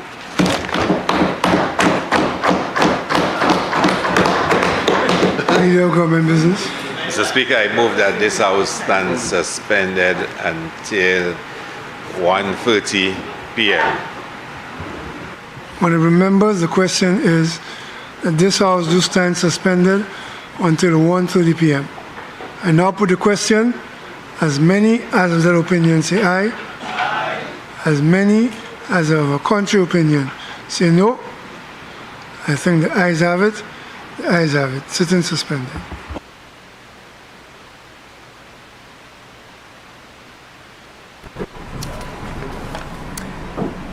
Welcome back. Here we've just come to the suspension of the first session of the second day's debate of the Appropriation Bill for 2023-2024. This morning we had 3 members make contributions. The MP for Castries Central, Richard Frederick. We had the MP for Gros Islet, Honorable Kenson Casimir. And we've just heard the Member of Parliament for Castries North, Honorable Stevenson King, wrap up his contribution. He gave tremendous support, that is Honorable Stevenson King. He gave tremendous support to the Prime Minister, praising the budget, praising the estimates, and saying there was something in it for everyone, that the Prime Minister considered preschoolers, he considered pensioners, farmers, and law enforcers, the youth. And he praised the Prime Minister for such a well-crafted budget. For his own portfolio in infrastructure, this year, of course, as we noted, the Prime Minister has declared 2024 to be the year of infrastructure. The Honorable Minister with the portfolio of infrastructure, Honorable King, he gave a listing of renovation works or renovation road works to be undertaken in this upcoming fiscal year. He just about touched on every constituency on the island, and he said estimated cost of those renovation roadworks would amount somewhere in the region of $400 million. And he said that the strategy for the government moving forward was to tackle those roads that are in a worst or more in a terrible condition and take it from there. So they would start with roads that are perhaps almost destroyed, and they would rehabilitate those and take it, because as he said, it's a huge budget for the renovation of roadworks, and the government had to take it in stages. He also listed a long legislative agenda which his ministry would undertake, including a marine pollution bill, an energy efficient bill, and he spoke a lot on government's plans to really reduce its fossil fuels, including giving tax exemptions and giving import waivers to people who would import hybrid vehicles, electrical vehicles, and even people who would, citizens who would import clean energy devices. And he said this was all the government's attempt at reducing the country's fossil fuel. Michael, I think he spoke about the land registry, because there was a lot of concern earlier when the member for Beaufort South, he had a complaint in terms of, he said there were many complaints with the land registry, including lateness and people securing the documents. And the MP acknowledged the difficulties with that department, and he said the entire department had to be overhauled. And one of the key things he recommended, which they would be pursuing, is the digitalization of the land registry, all in an effort, to increase efficiency. Michael, you could go ahead. Merci un peu, Virgil. Avec, comme vous savez, ça c'est le deuxième jour débat sur le budget qui le Premier ministre a présenté mardi. Semaine cela en valeur $1,89 billion. Avec Jodia, nous commencé. Et puis présentation par Honorable Richard Frederick, c'est lui qui a parlé 10e, il parlait en chai sur l'accomplissement du gouvernement en administration cela. Avec il aussi parlait sur en chai c'est mauvaiseté bagaille qui le dernier gouvernement fait qui partait douette.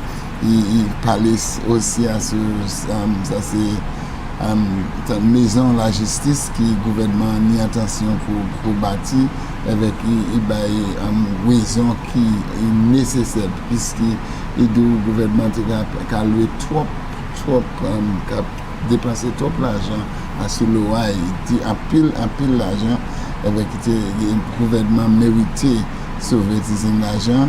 Et puis il aussi parlé sur situation mauvaise situation ça y a du gouvernement un budget qui Premier ministre a présenté pas tenir pièce taxe et tenir l'eau bagaille qui dit gouvernement bail tout des fois mon secteur sans pièce taxe avec quoi ça était tellement nécessaire il m'a pas voulu servir un mot mais il mettait à chaque attention à ce face à l'opposition, particulièrement Honorable Bradley Felix, qui a représenté l'opposition. C'est lui seul qui était là, qui a dit, parler à ça qui fait en dernière administration.